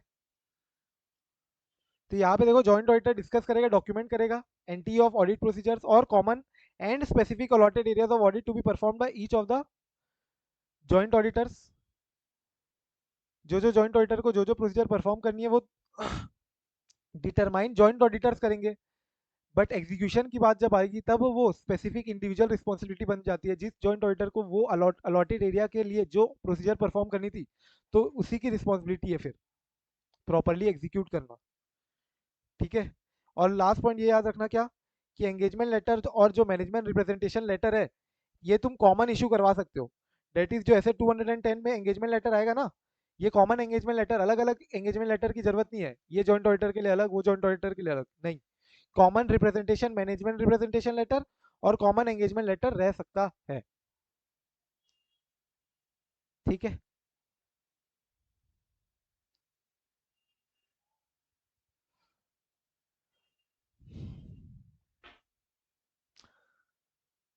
पूरा ही बच जाएगा। अपन एक काम करते हैं, कल करेंगे एक बार ये वाला क्वेश्चन, देखो टेस्ट योर अंडरस्टैंडिंग का क्वेश्चन नंबर 5, ऐसे 299 का रिमेनिंग पोर्शन अपन कल करते हैं। एक बार टेस्ट योर अंडरस्टैंडिंग का question number 5, test your understanding 5 देखो। अच्छा, टेस्ट योर अंडरस्टैंडिंग 5 कहाँ से आ जाता है? 5 मतलब जो स्टडी मेट के हिसाब से चल रही है टेस्ट योर अंडरस्टैंडिंग 1 2 3 4, उन्होंने तो क्लब किया हुआ है ना सारे चैप्टर्स को। तो टेस्ट योर अंडरस्टैंडिंग नंबर 5 देखो क्या बोलता है, 4 audit firms GPR, MKS, CY and DES, they were appointed for conducting state audit of KNB Bank, a public sector bank. The professional work was divided by audit firms on the basis of zones of the bank. ठीक है, अलग अलग zone का audit अलग अलग firm कर रही है, सेंट्रल जोन अलग, साउथ जोन अलग, ईस्ट जोन अलग, वेस्ट जोन अलग, मान के चलो। However work relating to IT system and control, ये तो कॉमन एरिया टाइप का लग रहा है, was not allocated by them, ये एक एक ऑडिटर को एलोकेट नहीं किया गया था। Due to its very nature, अपन देखेंगे कि कौन से वर्क को एलोकेट किया जा सकता है, कौन से वर्क को एलोकेट नहीं करेंगे, तो फिर उस केस में कौन जॉइंटली ऑडिटर जॉइंटली करेंगे क्या परफॉर्म। तो ये बोल रहा है कि was not allocated by them due to its very nature. तो while planning for the above common area, above common working area, जब वो लोग प्लान कर रहे हैं उसके बारे में कि कैसे उसकी ऑडिट प्रोसीजर परफॉर्म करनी है, it was decided to test the information technology general control, जिसको अपन क्या बोलते हैं आईटीजीसी, आईटीजीसी को टेस्ट करना है, एप्लीकेशन कंट्रोल्स को टेस्ट करना है, and IT dependent manual controls को भी टेस्ट करना है। Planning key audit procedures relating to this common area also include testing design and operating effectiveness of the control. तो D&D अपन इसको बोलते हैं D&D, D&D and OE, D&D, D&D बोल सकते हो डिजाइन एंड इफेक्टिवनेस, या पर इसको बोलते हैं अपन operating effectiveness of the control. ये भी अपन चेक करते हैं कि कंट्रोल्स तो है बट क्या कंट्रोल्स एक्चुअली में इंप्लीमेंटेड प्रॉपर्ली है या नहीं है। So the actual audit procedures pertaining to testing controls over batch processing were performed by team of DES and associate. तो जो एक्चुअल ऑडिट प्रोसीजर है किसने परफॉर्म किया है? यस, क्वेश्चन में क्या बोल रहे हैं लास्ट में कि एक्चुअल एक्टिविटी वह परफॉर्म बाय हुम, जो एक्चुअल ऑडिट प्रोसीजर है वो एक डीईएस एंड एसोसिएट जो है one of the 4 joint auditors है उसने परफॉर्म किया है। In case work in relation to above audit procedure is not perform professionally, properly तुमने एज पर स्टैंडर्ड्स परफॉर्म नहीं किया है अगर by DES, discuss where responsibility of such lapse would lie in line with SA 299। तो बताओ कहाँ पे किसकी रिस्पॉन्सिबिलिटी आएगी? ऑडिट प्रोसीजर जो डिटरमाइन किया है आईटीजीसी कंट्रोल्स का, डिटरमाइन तो चारों ने मिलके किया है, प्रोसीजर परफॉर्म किसको करना था? DES and associates. अगर प्रोसीजर परफॉर्मेंस में लैब से अगर, तो कौन लायबल होगा? बोलो बोलो भाई।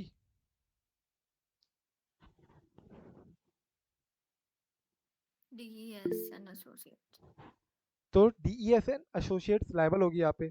एक बार रीड कर लो, in respect of common areas joint auditors are only responsible for appropriateness of NTE of plan audit procedure agreed among them, जो उनके अमंग्स्ट एक प्लान ऑडिट प्रोसीजर अग्री हुई है सबके सबने मिलके, जो उनके लिए वो रिस्पॉन्सिबल है जो प्रोसीजर डिटरमाइन किए वो लोग। The responsibility for execution lies with the concerned joint auditor. तो case facts of the case बताओगे। However, audit procedure relating to testing were actually performed by team DES and associates. In the case of any loss, DE and associates would be responsible. ठीक है, तो अपन बचा हुआ standard करेंगे cover कल ऐसे 299, लेकिन before that I will be asking you all questions from ऐसे 200 से लेके अभी तक जो अब तुमने किया है 265 तक। ठीक है, तो रिवाइज करके आना अच्छे से। I want each of you to answer them properly. Plus SA 240 का जो अपन ने एडिशनली आज कुछ पोर्शन और कवर किया है उसको तुम अपने बुक में कहीं ना कहीं इनकॉर्पोरेट कर सकते हो, तो कर लो। स्क्रीनशॉट वगैरह भी मैंने सेंड किया है। तो मोटा माटी अपन ने लास्ट का जो एग्जांपल्स है circumstances indicating fraud, financial fraud, तो वो तो अपन ने इनकॉर्पोरेट कर लिया है, बट एक rationalisation of the act and opportunities और इंसेंटिव्स जो था मोआ और एफएफआर के लिए, वो एक बार देख लेना। प्लस जो मैंने एक स्क्रीनशॉट भेजा था रेवेन्यू रिकॉग्निशन वाला, वो भी एक बार कवर कर लेना, अपने इसमें इंक्लूड कर लेना। ठीक है,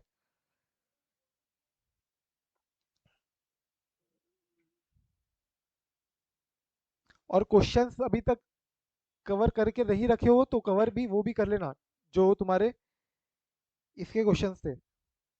ये वाला क्वेश्चन था एक 260 का, और 250 में जो क्वेश्चंस थे लास्ट के, कई लोग आंसर नहीं कर रहे थे उसमें। ठीक है, तो एक बार वापस से गो थ्रू कर लेना सारे क्वेश्चंस को, रिवाइज करो पूरा standard, and then come back tomorrow again. I will be keeping the tomorrow session also not heavy, ऐसा अपन कुछ ज़्यादा नया नहीं करने वाले। We will try to cover 299 complete करेंगे उसको, और I will be mostly testing you. ठीक है, तो इंश्योर करो you answer all the answers whatever question that I ask. जो भी पूछूँ आंसर करना पड़ेगा तुमको। SQC1 भी पूछूंगा। SQC1 देखो मैं तुमको बता दूं, अगर मेजरली मैं पूछूं तो SQC1 ऐसे 240, ये पूरा पूरा एकदम डिटेल में अच्छे से एक एक चीज आनी चाहिए तुमको। ठीक है, SQC1 और ऐसे 240 गारंटीड है। हो सकता है दोनों क्वेश्चन, दो क्वेश्चन आ जाए दोनों से, SQC1 से भी एक क्वेश्चन आए, ऐसे 240 से भी आए। तो 8-9 नंबर का वेटेज रखते हैं ये लोग, 10 नंबर का करीब करीब। तो तुमको ये दोनों तो अच्छे से करके आनी है याद। एंड आई होप ऐसे 210 और ये जो चुटपुट स्टैंडर्ड है 230, ये सब तो तुमको ऐसे भी याद रहेगा ही। 260 और 265 अपन ने आज कवर किया है, विच आई फेल्ट कि तुम लोग बहुत ही ज़्यादा अंडर कॉन्फिडेंट हो, and you haven't revised also, and I believe कुछ लोगों ने किया भी नहीं लेक्चर भी, तो वो भी कर लेना। 260 एंड 265 को फटाफट से ओवरव्यू एक बार देख लेना, बट ये दोनों अच्छे से करके आना, SQC1 और ऐसे 240, ये मैं पर्टिकुलरली पूछूंगा कल। ठीक है, टेस्ट में भी इसके क्वेश्चन होंगे ज़्यादा, SQC1 और ऐसे 240, वेरी वेरी इंपॉर्टेंट स्टैंडर्ड्स दोनों। ठीक है, ओके चलो फिर, see you tomorrow, bye bye. Bye sir. Sir एक ऐसे 240 के एमसीक्यू में डाउट था, तो हाँ, थोड़ा लंबा है, तो यहीं डिस्कस करते हैं या पिक भेजूं? लंबा है एज इन कहाँ पे बोलो ना। नहीं मतलब ये मटेरियल में नहीं है, ये तो दूसरे हाँ, वाले में है। भेजो। एमसीक्यू ये, ठीक है तो भेज देती थी।